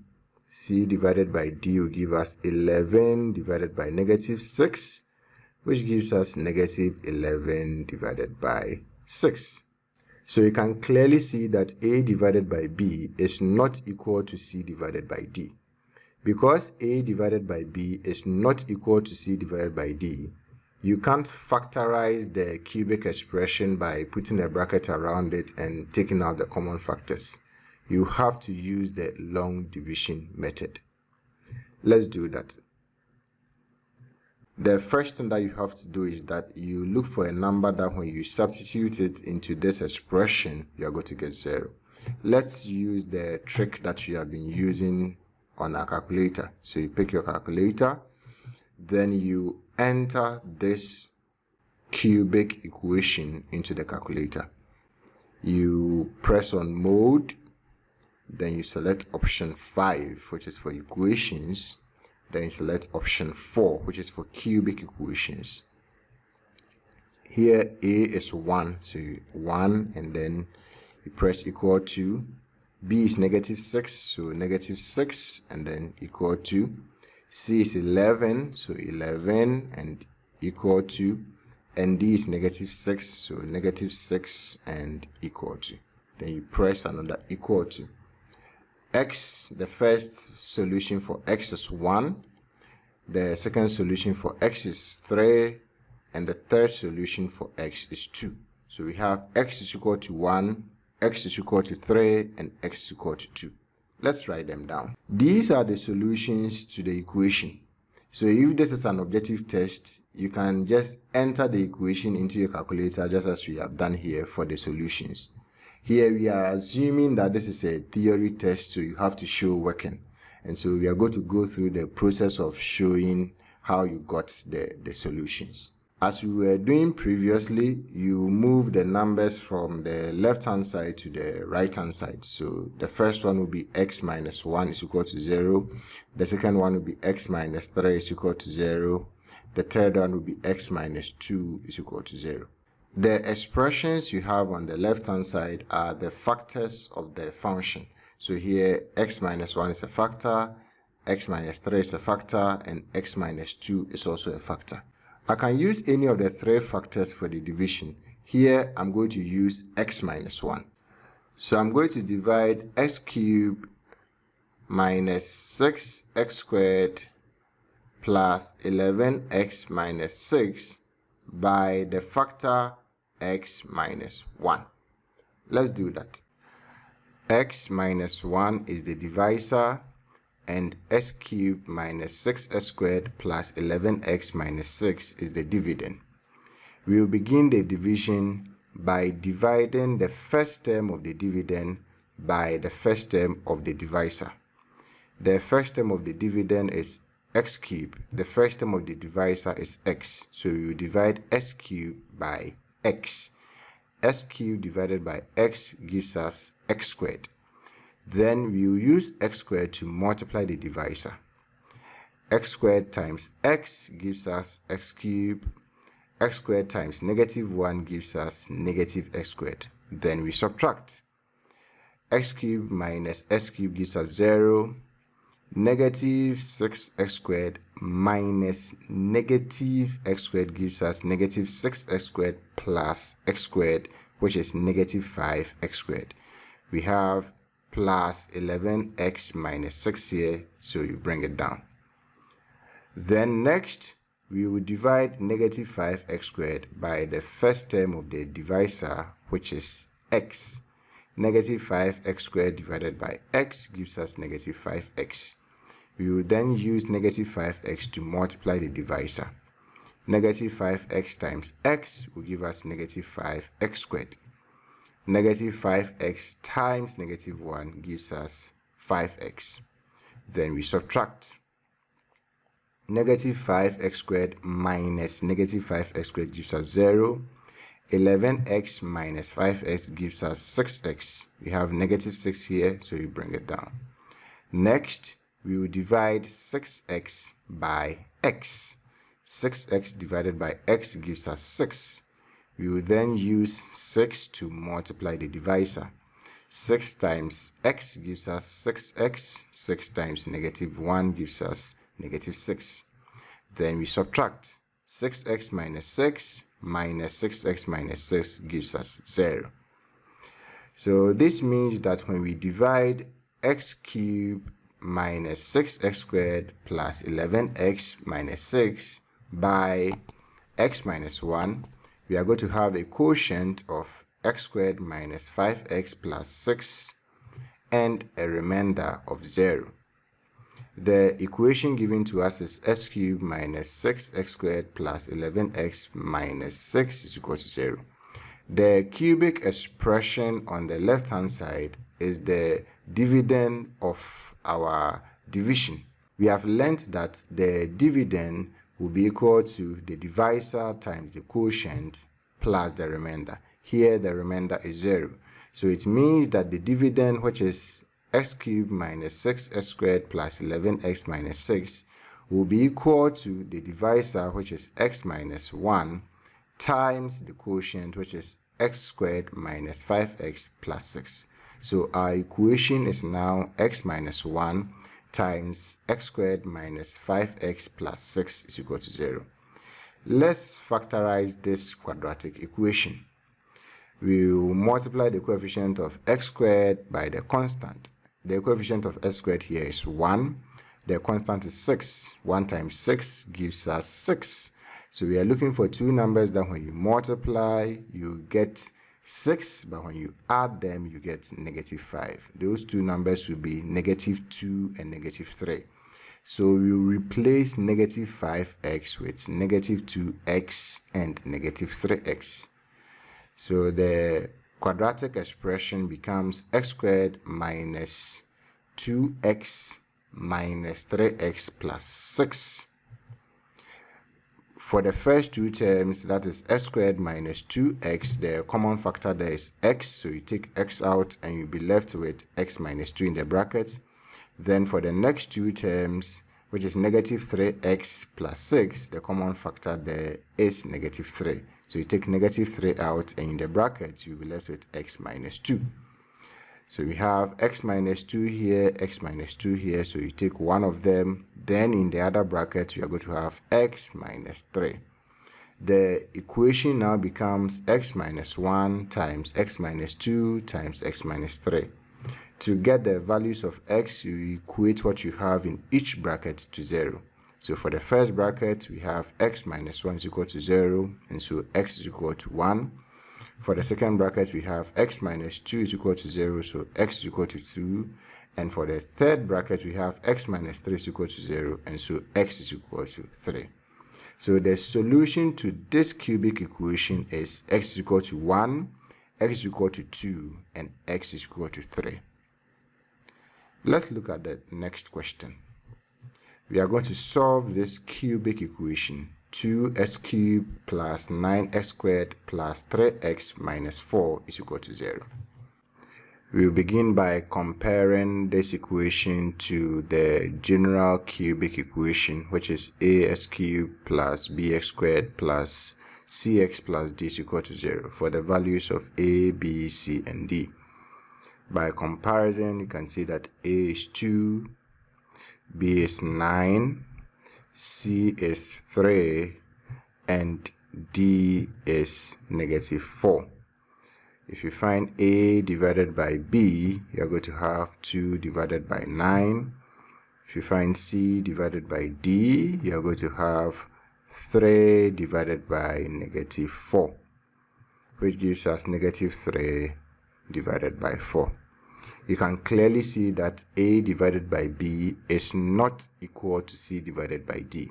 So here you can't factorize the cubic expression by putting a bracket around the first two terms and the last two terms and then taking out the common factors. Here we are going to factorize the cubic expression by using the long division method. So we will need to find a number that when you substitute into this expression, you are going to get 0. Let's use the trick that I showed you on the calculator.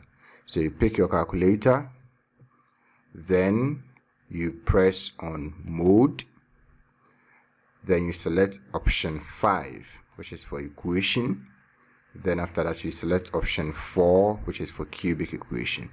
Here a is 2, so you press 2 and then equal to. B is 9, so you press 9 and then equal to. C is 3, so you press 3 and equal to. And D is negative 4, so you press negative 4 and then equal to. Then you press equal to again. The first solution is x equal to negative 4. The second solution is x equal to half.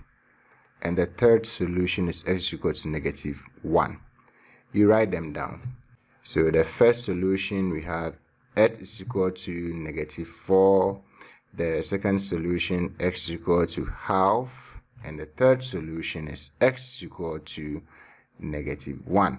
When we substitute these solutions into the cubic function, we are going to have 0. We will move the numbers from the right hand side to the left hand side as we have been doing all along. So the first one will be x plus 4 is equal to 0. The second one will be x minus half is equal to 0. The third one will be x plus 1 is equal to 0. The expressions you have on the left hand side are the factors of the cubic expression.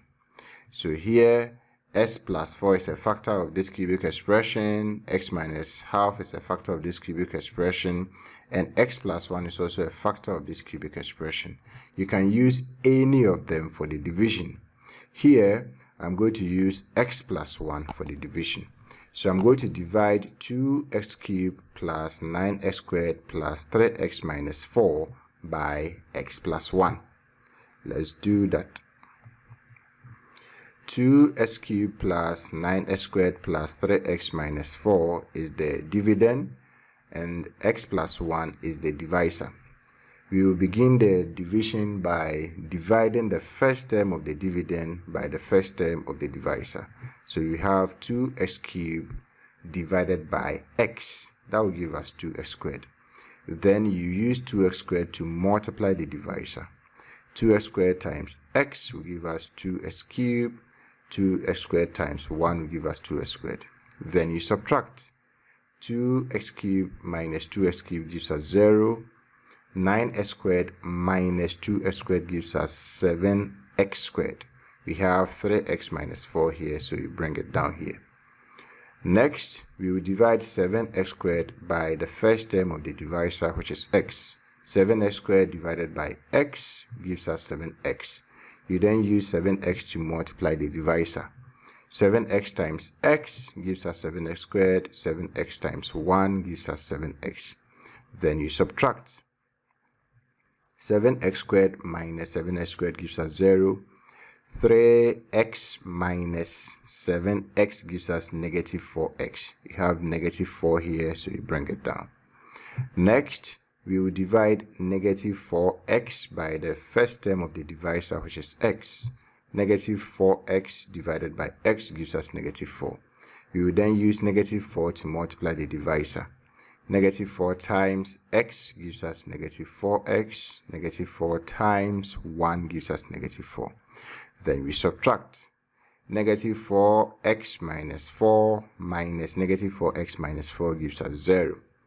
So this means that when we divide 2x cubed plus 9x squared plus 3x minus 4 by x plus 1, we are going to have a quotient of 2x squared plus 7x minus 4 and a remainder of 0. The equation given to us is 2x cubed plus 9x squared plus 3x minus 4 is equal to 0. This expression 2x cubed plus 9x squared plus 3x minus 4 was the dividend of our division. We have learned that the dividend is equal to the divisor times the quotient plus the remainder. Here the remainder is 0. So it means that the dividend will be equal to the divisor, which is x plus 1, times the quotient, which is 2x squared plus 7x minus 4. So you have been able to break the cubic expression down into one linear expression and a quadratic expression. Let's factorize the quadratic expression. We will multiply the coefficient of x squared by the constant. The coefficient of x squared here is 2. The constant is negative 4. So we multiply 2 by negative 4. That gives us negative 8. So we are looking for two numbers that when you multiply, you get negative 8. But when you add them, you get 7. Those two numbers are 8 and negative 1. So you replace 7x with 8x and negative 1x, or negative x, as you can see here. So the quadratic expression becomes 2x squared plus 8x minus x minus 4. Let's factorize them. The first two terms are 2x squared plus 8x. The common factor there is 2x.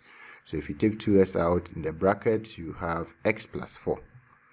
The next two terms are negative x minus 4. The common factor there is negative 1. You take negative 1 out, and in the bracket, you'll be left with x plus 4. We have x plus 4 here, x plus 4 here. So you take one of them.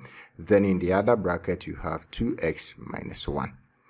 So the equation now becomes x plus 1 times x plus 4 times 2x minus 1 is equal to 0. To get the values of x, we equate what we have in each bracket to 0.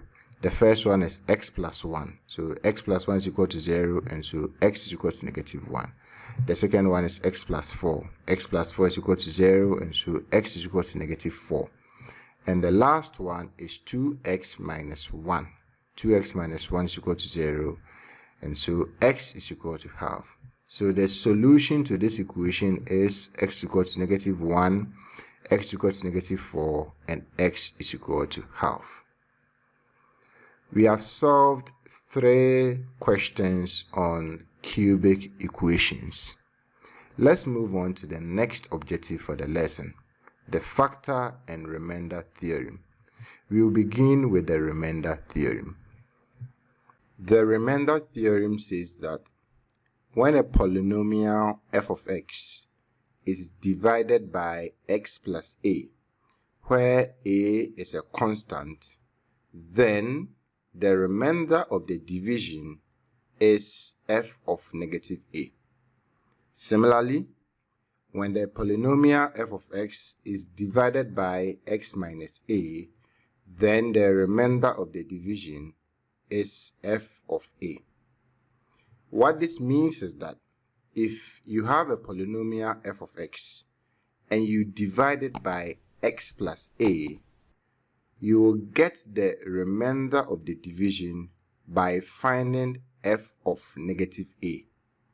In the same way, if you have a polynomial f of x and you divide it by x minus a, you will get the remainder of the division by finding f of a. We got negative a and a here by equating the divisor to 0. So in the first case, we are dividing f of x by x plus a. So x plus a is the divisor. If we equate x plus a to 0, you will see that x will be equal to negative a. In the same way, for the second instance, if we equate x minus a to 0, you see that x will be equal to a. Let's apply this to solve some questions. Here's the first question. The polynomial f of x is equal to 2x cubed minus 4x squared plus x minus 7 is divided by x minus 1. Find the remainder. This is a multiple choice question, and so you solve the question, and after that you pick the correct option. So here we have the polynomial f of x being divided by the divisor x minus 1. We want to find the remainder. To get that, we will equate the divisor to 0 and then find the value of x. The divisor here is x minus 1, so you equate x minus 1 to 0. When you equate x minus 1 to 0, x will be equal to 1. So here, if we want the remainder when f of x is divided by x minus 1, we will have to find f of 1. That is, we will substitute x is equal to 1 into the function. So that is what we are going to do here. We are going to find f of 1. F of 1. So where we see x, we replace it with 1. This will give us f of 1 is equal to 2 times 1 cubed minus 4 times 1 squared plus 1 minus 7. This gives us 2 minus 4 plus 1 minus 7, which is negative 8. So this means that when we divide the polynomial f of x is equal to 2x cubed minus 4x squared plus x minus 7 by the divisor x minus 1, we are going to get a remainder of negative 8. The correct option is option B. Let's look at the next question. Find the remainder when x cubed plus 3x squared minus 13x minus 15 is divided by x plus 1. Here the function of x given to us is x cubed plus 3x squared minus 13x minus 15. We want to find the remainder when this function is divided by x plus 1. Here, to get that, we will have to equate the divisor to 0. So x plus 1 is equal to 0. Then we find x from here. X will give us negative 1. So to get the remainder when this function is divided by x plus 1, we will have to find f of negative 1. So we are going to find f of negative 1 here. Where we see x, we will replace it with negative 1. F of negative 1 will be equal to negative 1 cubed plus 3 times negative 1 squared minus 13 times negative 1 minus 15. This gives us negative 1 plus 3 plus 13 minus 15, which is 0. So this means that when we divide x cubed plus 3x squared minus 13x minus 15 by x plus 1, we are going to have a remainder of 0. The correct option is C. Let's consider the next question. When x cubed minus 2x squared plus mx plus 4 is divided by x minus 3, the remainder is negative 2. Find m. Here we have been given the function of x to be x cubed minus 2x squared plus mx plus 4. Then the question tells us that this function is divided by x minus 3. And when this function is divided by x minus 3, the remainder is negative 2. We have learned how to find the remainder when a function is divided by a given divisor. So here, if x cubed minus 2x squared plus mx plus 4 is divided by x minus 3, we will know that we will get the remainder by equating the divisor here to 0. So here we have x minus 3 is equal to 0. Then we find x. X will give us 3. So if we want the remainder when x cubed minus 2x squared plus mx plus 4 is divided by x minus 3, then we will have to find f of 3. So where we see x, we replace it with 3. So let's do that here. F of 3 will be equal to 3 cubed minus 2 times 3 squared plus m times 3 plus 4. This gives us 27 minus 18 plus 3m plus 4. And this gives us 13 plus 3m. So it means that when x cubed minus 2x squared plus ms plus 4 is divided by x minus 3, the remainder will be 13 plus 3m. But the question also tells us that this remainder is negative 2. So what it means is that 13 plus 3m is equal to negative 2. So we can equate 13 plus 3m to negative 2 so that we can get the value of m. 13 plus 3m is equal to negative 2. When you group like terms, you have 3m is equal to negative 2 minus 13. This gives us 3m is equal to negative 15. To get m, you divide both sides by 3, and m will give us negative 5. When we look through the options given to us, we can see that the correct one is D, negative 5. Let's consider the next question. When the polynomial f of x is equal to 2x cubed minus ax squared plus 5x plus 1 is divided by x plus 2, the remainder is negative 1. Find the value of a. Here the polynomial given to us is f of x is equal to 2x cubed minus ax squared plus 5x plus 1. And we are being told that this polynomial is divided by the divisor x plus 2. We know how to get the remainder when a polynomial is divided by a given divisor. We will get that by first equating the divisor to 0. So here we equate x plus 2 to 0. Then we find x from here. This gives us x equal to negative 2. So to get the remainder when this polynomial is divided by x plus 2, we will have to find f of negative 2. So where we see x, we replace it with negative 2 because x is equal to negative 2. F of negative 2 will be equal to 2 times negative 2 cubed minus a times negative 2 squared plus 5 times negative 2 plus 1. This gives us negative 16 minus 4a minus 10 plus 1, which gives us negative 25 minus 4a. Now the question also tells us that when f of x is divided by x plus 2, the remainder is negative 1. We have found out that when f of x is divided by x plus 2, the remainder is 25 minus 4a.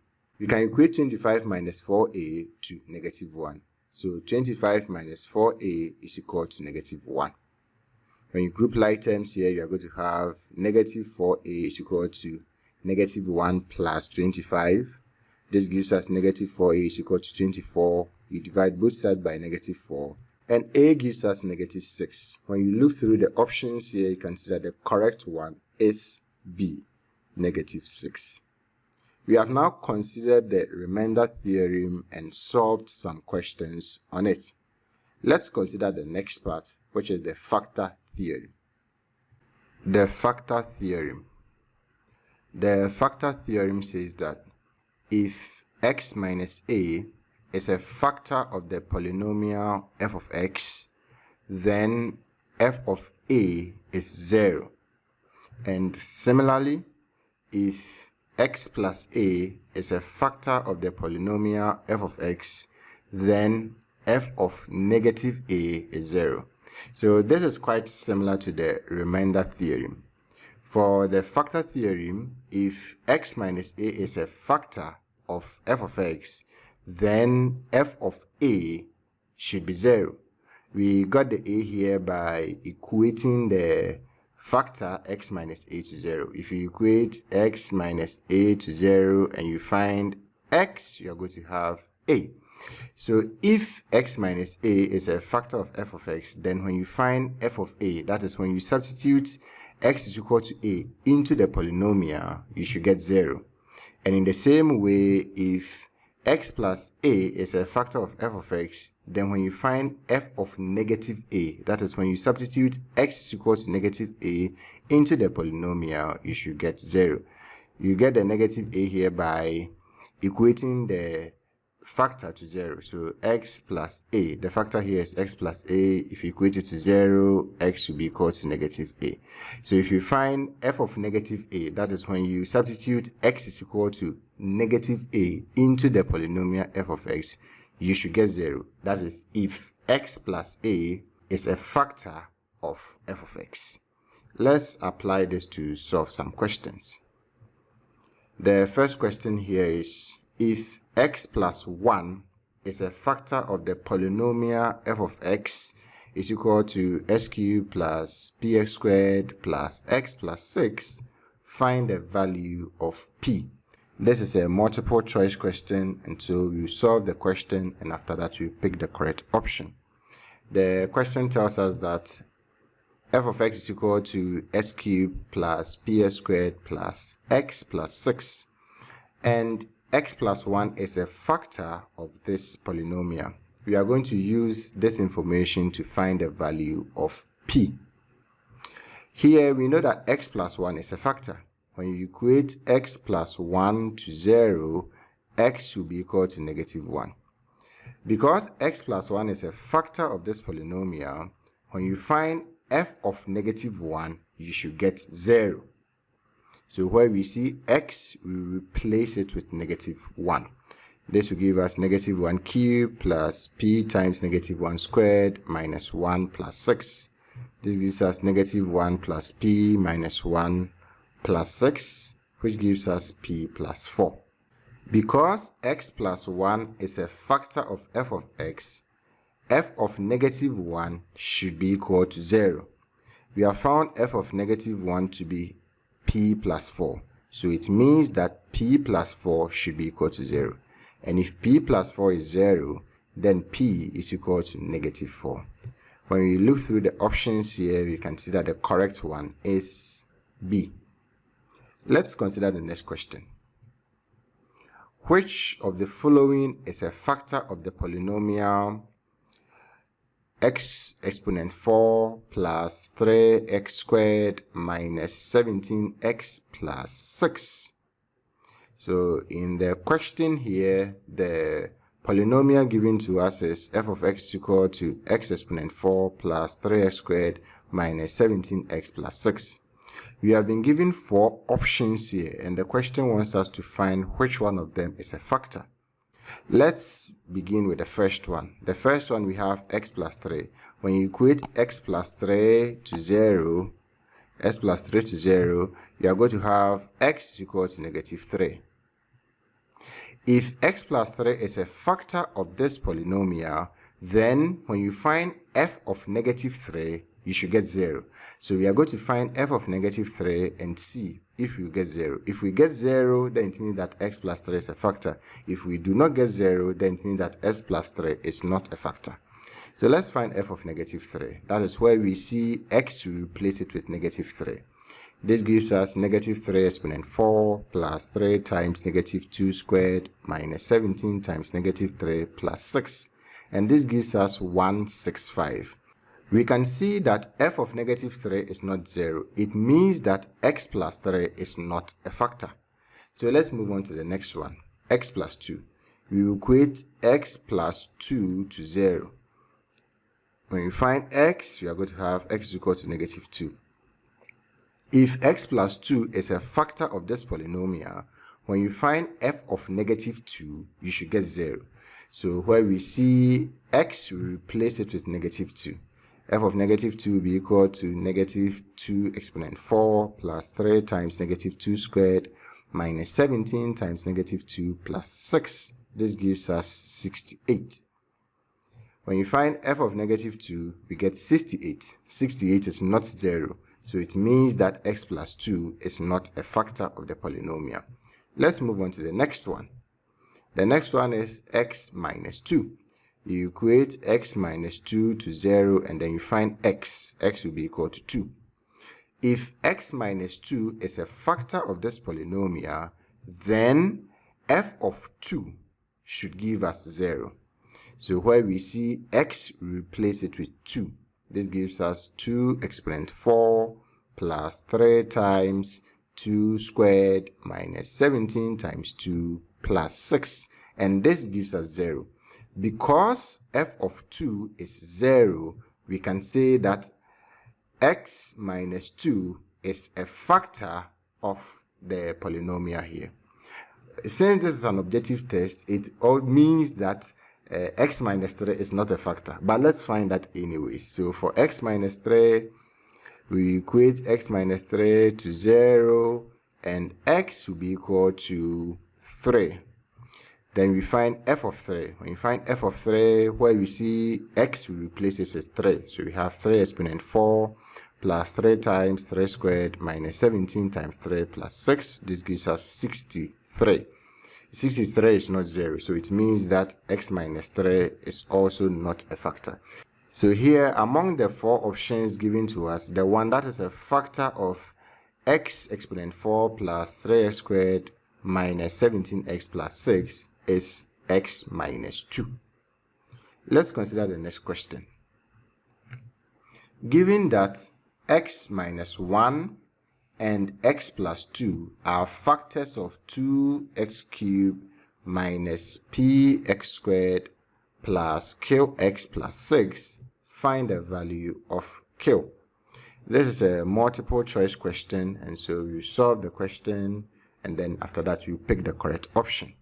Here the function of x given to us is f of x is equal to 2x cubed minus px squared plus qx plus 6. And we are being told that x minus 1 is a factor of this polynomial, and x plus 2 is also a factor of this polynomial. When you equate x minus 1 to 0, x gives us 1. When you equate x plus 2 to 0, x gives us negative 2. Now, because x minus 1 is a factor of this polynomial, when you find f of 1, that is when you substitute x is equal to 1 into this function, you should get 0.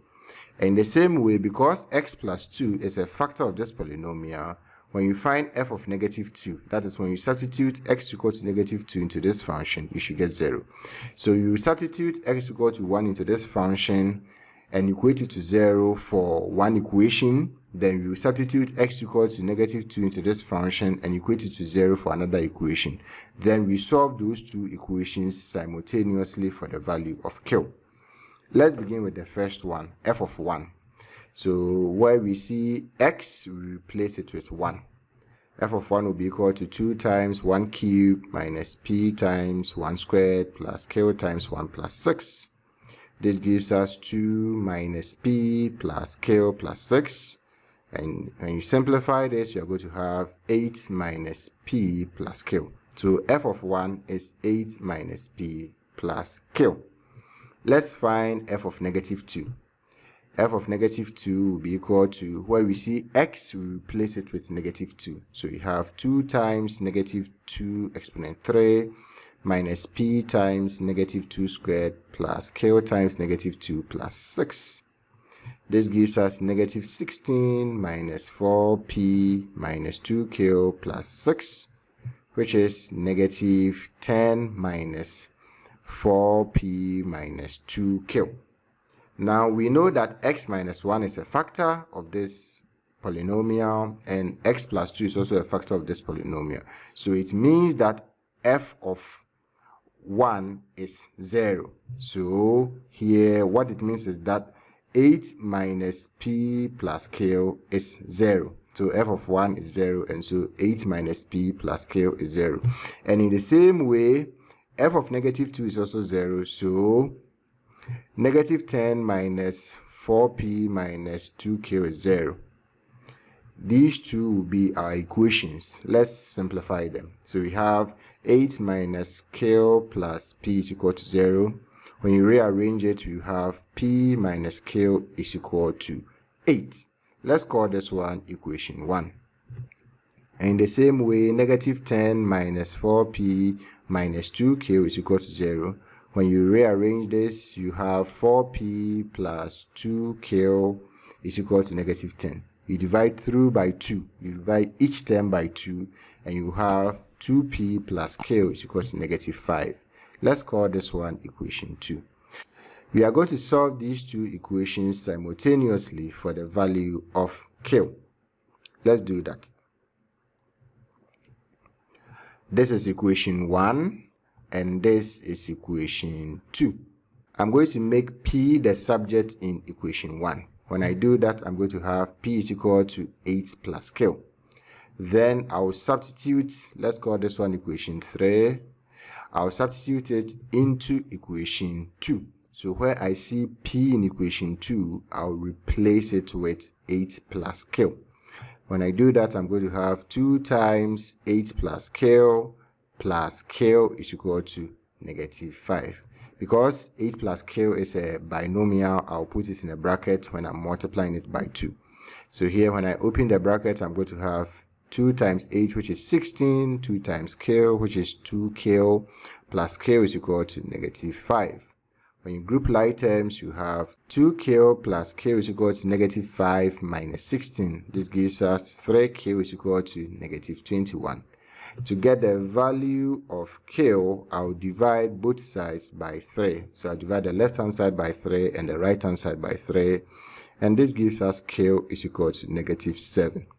When you look through the options, you can see that the correct one is A, negative 7. We have solved about 3 questions on the factor theorem. Sometimes in some questions you have to apply what you have studied on factor theorem and remainder theorem. Let's consider some examples of such questions. This is one of them.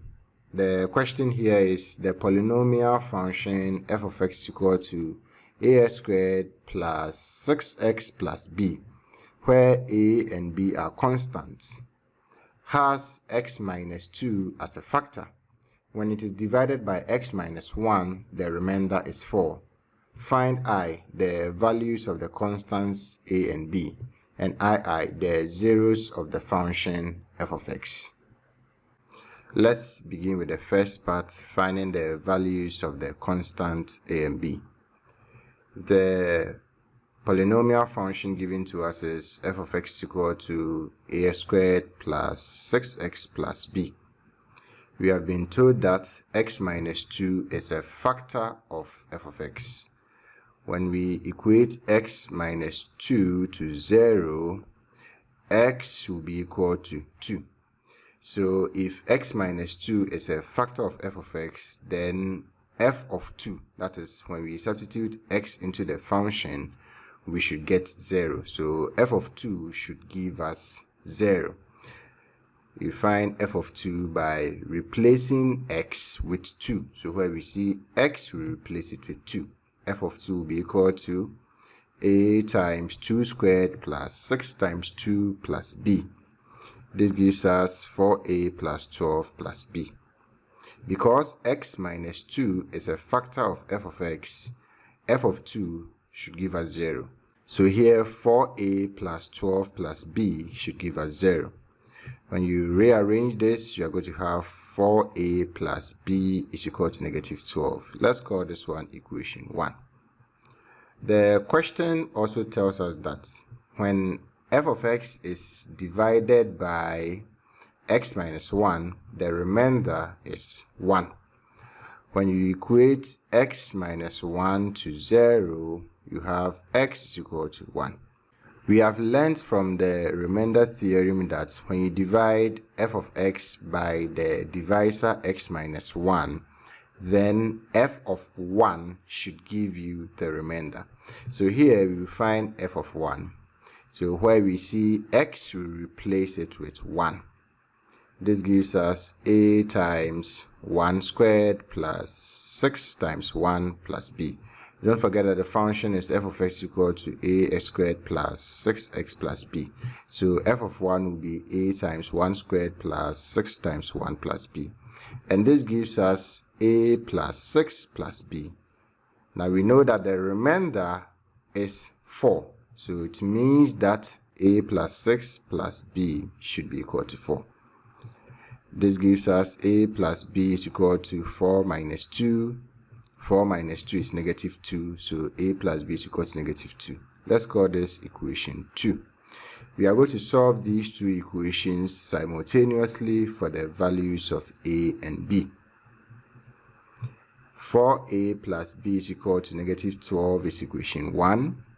A plus b is equal to negative 2 is equation 2. I'll subtract equation 2 from equation 1.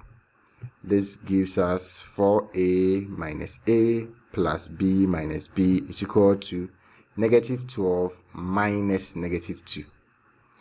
B minus b gives us 0. 4a minus a gives us 3a. Negative 12 minus negative 2 gives us negative 12 plus 2, which gives us negative 10. To get a value of a, I'll divide both sides by 3. So I'll divide the left hand side by 3 and the right hand side by 3. And a gives us negative 10 divided by 3. Let's find b. From equation 2, we know that a plus b is equal to negative 2. We have found a to be negative 10 divided by 3. So we have negative 10 divided by 3 plus b is equal to negative 2. So b will be equal to negative 2 plus 10 divided by 3. And this gives us 4 divided by 3. So b is equal to 4 divided by 3. Don't forget that the function given to us was f of x is equal to ax squared plus 6x plus b. And we have found a to be negative 10 divided by 3 and b to be 4 divided by 3. So f of x will be equal to, we replace a with negative 10 divided by 3. So negative 10 divided by 3 x squared plus 6x plus b is 4 divided by 3. So we have f of x is equal to negative 10 divided by 3 x squared plus 6x plus 4 divided by 3. Let's consider the second part of the question. The second part of the question says that we should find the zeros of f of x. We will get the zeros of f of x by equating f of x to 0 and then solving for x. So here we equate the function f of x to 0, then we solve for x. F of x is negative 10 divided by 3 x squared plus 6x plus 4 divided by 3. So negative 10 divided by 3 x squared plus 6x plus 4 divided by 3 is equal to 0. I'll multiply through by 3 to remove the fraction. So I'll multiply each term by 3. When I do that, you can see that 3 and 3 will be gone, and 3 and 3 will be gone. We'll be left with negative 10 x squared plus 3 times 6x gives us 18x plus 4 is equal to 0. 2 is a common factor here, so I'll divide through by 2. I'll divide each term by 2. And this will give us negative 10x squared divided by 2 gives us negative 5x squared.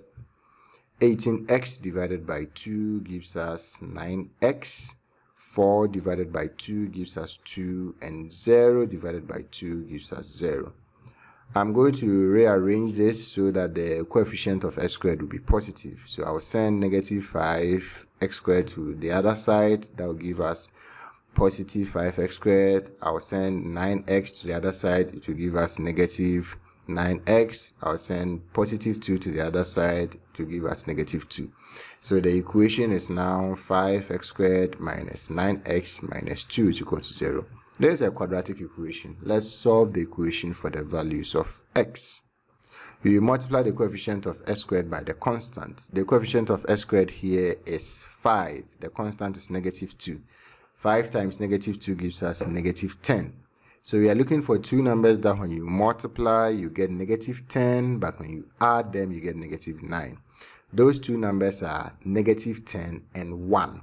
So you replace negative 9x with negative 10x and 1x, or x, as you can see here. Now let's factorize. You put a bracket around the first two terms and then you take out the common factor. Then you put the bracket around the last two terms and you take out the common factor. The first two terms are 5x squared minus 10x. The common factor there is 5x. So you take 5x out and you'll be left with x minus 2. The last two terms are x minus 2. The common factor there is 1. So you take 1 out, and in the bracket you have x minus 2. We have x minus 2 here, x minus 2 here, so you pick one of them. Then in the other bracket you have 5x plus 1, just as we have here. So the equation is now 5x plus 1 times x minus 2 is equal to 0. To get the values of x, we equate what we have in each bracket to 0. The first one, we have 5x plus 1. So you equate 5x plus 1 to 0. And from here, x will be equal to negative 1 divided by 5. The second one is x minus 2. You equate x minus 2 to 0, and x will be equal to 2. So the zeros of f of x are negative 1 divided by 5 and 2. Let's consider the next question. The polynomial f of x is equal to s cubed plus as squared minus 5x plus b has x plus 3 as a factor, and when it is divided by x plus 2, the remainder is 4. Find the values of a and b. So here the question has given us this polynomial f of x is equal to s cubed plus as squared minus 5x plus b, and it tells us that x plus 3 is a factor of the polynomial. And when the polynomial is divided by x plus 2, the remainder is 4. We are going to use this information to find the values of a and b. Let's start. The polynomial given to us is f of x equal to s cubed plus as squared minus 5x plus b. And we know that x plus 3 is a factor. When we equate x plus 3 to 0, you have x is equal to negative 3. So if x plus 3 is a factor, then when we find f of negative 3, we should get 0. So here we are going to find f of negative 3 and equate it to 0 for our first equation. F of negative 3. So where we see x, we replace it with negative 3. That gives us negative 3 exponent 3 plus a times negative 3 squared minus 5 times negative 3 plus b. This gives us negative 27 plus 9a plus 15 plus b. And this gives us negative 12 plus 9a plus b. Since x plus 3 is a factor, f of negative 3 will be equal to 0. So negative 12 plus 9a plus b will be equal to 0. When you rearrange this, you're going to have 9a plus b is equal to 12. Let's call this one equation 1. The question also tells us that when f of x is divided by x plus 2, the remainder is 4. When you equate x plus 2 to 0, you have x is equal to negative 2. So this means that when we find f of negative 2, we should get 4. We learned this from the remainder theorem. So we are going to find f of negative 2 and equate it to 4 for our second equation. Let's find f of negative 2. So where we see x, we replace it with negative 2. So that will be negative 2 exponent 3 plus a times negative 2 squared minus 5 times negative 2 plus b. This gives us negative 8 plus 4a plus 10 plus b. And this gives us 2 plus 4a plus b. And we have learned that this will give us 4. So you equate f of negative 2 to 4. F of negative 2 is 2 plus 4a plus b. So 2 plus 4a plus b is equal to 4. 4a plus b will be equal to 4 minus 2, and 4 minus 2 gives us 2. So 4a plus b is equal to 2. So this is equation 2. We have equation 1 here, and this is equation 2. We will solve these two equations simultaneously for the values of a and b. To begin, I'll subtract equation 2 from equation 1. That will give us 9a minus 4a plus b minus b is equal to 12 minus 12. 9a minus 4a gives us 5a. b minus b is 0. 12 minus 2 is 10. So we have 5a is equal to 10. To get a value of a, I'll divide both sides by 5 and a will be equal to 2. Let's find b. From equation 2, we have 4a plus b is equal to 2. And we have found a to be 2. So you replace a with 2. So we have 4 times 2 plus b is equal to 2. 4 times 2 gives us 8. So we have 8 plus b is equal to 2. And b will be equal to 2 minus 8. 2 minus 8 gives us negative 6. So the value of a is 2 and the value of b is negative 6. Let's consider the last question for the lesson. F of x is equal to s cubed plus ps squared plus qx plus k, where p, q, and k are constants, has x minus 1 and x plus 1 as factors. If the expression has remainder 12 when divided by x minus 2, find the I values of p, q, and k, and ii zeros of f of x. Let's begin with the first part, finding the values of p, q, and k. F of x has been given to us as s cubed plus ps squared plus qx plus k. The question says x plus 1 and x minus 1 are factors of f of x. Let's begin with x plus 1. When we equate x plus 1 to 0, we will have x is equal to negative 1. Because x plus 1 is a factor, when we find f of negative 1, that is when we substitute negative 1 into this function, we should get 0. So we are going to find f of negative 1 and equate it to 0 for our first equation. F of negative 1. So where we see x, we replace it with negative 1. This will give us negative 1 cubed plus p times negative 1 squared plus q times negative 1 plus k. We know that f of negative 1 is 0 since x plus 1 is a factor. So 0 will be equal to negative 1 plus p minus q plus k. When you rearrange this, you have p minus q plus k is equal to 1. Let's call this one equation 1. The question also says that x minus 1 is a factor of f of x. When we equate x minus 1 to 0, we will have x is equal to 1. So if x minus 1 is a factor of f of x, then when we find f of 1, we should get 0. So here we will find f of 1 and equate it to 0.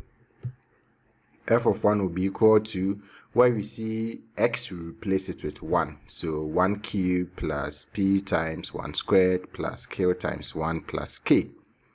F of 1 is 0 since x minus 1 is a factor of f of x. So 0 will be equal to 1 plus p plus q plus k. When we rearrange this, we have p plus q plus k is equal to negative 1. Let's call this one equation 2. So we have equation 1 here, and this is equation 2. The question also tells us that when f of x is divided by x minus 2, the remainder is 12. When you equate x minus 2 to 0, x will give us 2. This means that when you find f of 2, you should get 12. So f of 2 should be equal to 12. We learnt this from the remainder theorem. So here we are going to find f of 2 and equate it to 12. Let's do that. F of 2 will be equal to, where we see x, we replace it with 2. So we have 2 cubed plus p times 2 squared plus q times 2 plus k. This gives us 8 plus 4p plus 2q plus k. Remember, f of 2 is 12, so 12 will be equal to 8 plus 4p plus 2q plus k.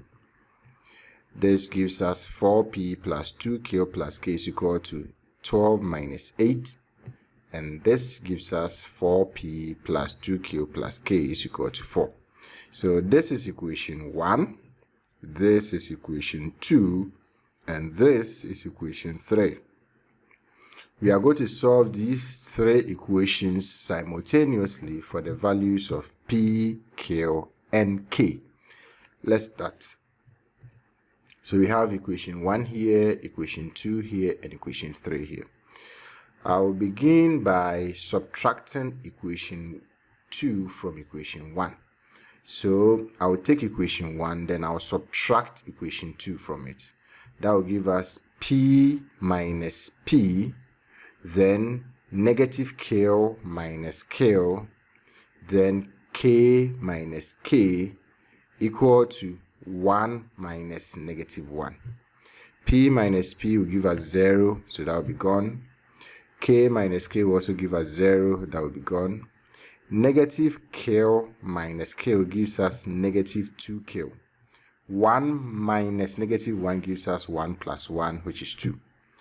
To get q, I'll divide both sides by negative 2. So I'll divide the left hand side by negative 2, divide the right hand side by negative 2, and q will give us negative 1. So the value of q is negative 1. From equation 2, we have p plus q plus k is equal to negative 1. We have just found out that q is negative 1, so we can replace q here with negative 1. That will give us p minus 1 plus k is equal to negative 1. When you rearrange this, you have p plus k is equal to negative 1 plus 1. Negative 1 plus 1 is 0, and so we have p plus k is equal to 0. And from here, we can say that p is equal to negative k. P is equal to negative k. From equation 3, we know that 4p plus 2q plus k is equal to 4. We have found out that q is negative 1 and p is negative k. So we can replace q here with negative 1 and p here with negative k. Let's do that. When you do that, we are going to have 4 times p, but p is now negative k, so 4 times negative k plus 2 times q. We have found q to be negative 1, so 2 times negative 1 plus k is equal to 4. This gives us negative 4k minus 2 plus k is equal to 4. When you group like terms, you have negative 4k plus k is equal to 4 plus 2. Negative 4k plus k gives us negative 3k. So we have negative 3k is equal to 4 plus 2 gives us 6. To get a value of k, you divide both sides by negative 3. So you divide the left hand side by negative 3, the right hand side by negative 3, and k gives us negative 2. So we now have the value of q to be negative 1 and the value of k to be negative 2. We know that p is equal to negative k. We have just found out that k is negative 2. So we can replace k here with negative 2 to get the value of p. So p will be equal to minus negative 2, and minus negative 2 gives us 2. So the value of p is 2. So from here, we can see that p is 2, q is negative 1, and k is negative 2. Let's consider the second part of the question. The function given to us was f of x is equal to s cubed plus ps squared plus qx plus k. We have found out that p is 2, q is negative 1, and k is negative 2. So we replace p with 2, q with negative 1, and k with negative 2. When we do that, the function becomes f of x is equal to x cubed plus ps squared, but p is 2, so we have 2s squared, then plus qx, but q is negative 1, so we have negative 1x, which is negative x, then k is negative 2, so negative 2. And so our f of x is s cubed plus 2s squared minus x minus 2. The second part of the question says that we should find the zeros of f of x. We will get the zeros of f of x by equating f of x to 0 and then solving the equation for the values of x. When we equate f of x to 0, we will have s cubed plus 2s squared minus x minus 2 is equal to 0. This is a cubic equation. We have learned how to solve cubic equations. So let's apply that here. To solve this cubic equation, we will compare it with as cubed plus bs squared plus cx plus d for the values of a, b, c, and d. By comparison, we can see that a is 1, b is 2, c is -1, and d is -2. Then we will find a divided by b. A divided by b will give us 1 divided by 2. We will also find c divided by d. C divided by d will give us -1 divided by -2. And -1 divided by -2 gives us 1 divided by 2. From here, we can see that a divided by b is equal to c divided by d. Because a divided by b is equal to c divided by d, we can factorize the cubic expression on the left-hand side by simply putting a bracket around the first two terms and the last two terms and taking out the common factors. So let's do that. We are going to put a bracket around the first two terms and then the last two terms, then we take out the common factors. The first two terms are s cubed plus 2s squared. The last two terms are -x minus 2. So you put a bracket around the first two terms as we have here and then the last two terms. Here, because of the bracket, the negative sign here will change to positive so that when we expand the bracket, we are going to have -x minus 2 just as we have here. Let's take out the common factors. In the first bracket, the common factor there will be x squared. So you take out s squared and then in the bracket, you'll be left with x plus 2. In the second bracket, the common factor there is 1. So we take out 1 in the bracket, we'll be left with x plus 1. We have x plus 2 here, x plus 2 here, so you have one of them in the bracket.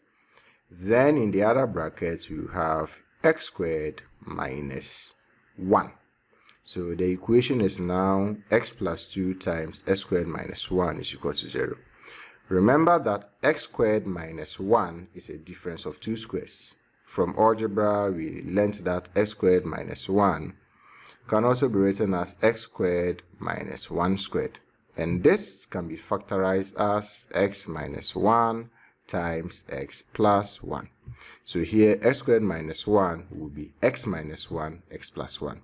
And so the equation becomes x plus 2 times x minus 1, x plus 1 is equal to 0. To get the zeros, we equate what we have in each bracket to 0. So the first bracket is x plus 2, you equate that to 0, and you have x equals to -2. The second bracket is x minus 1, we equate that to 0, and we have x equal to 1. And the third bracket is x plus 1, we equate that to 0, and we have x is equal to -1. So the zeros of f of x are -2, -1, and 1. This is the end of the lesson on polynomials. Subscribe to this channel for more videos. See you in the next lesson. Bye-bye.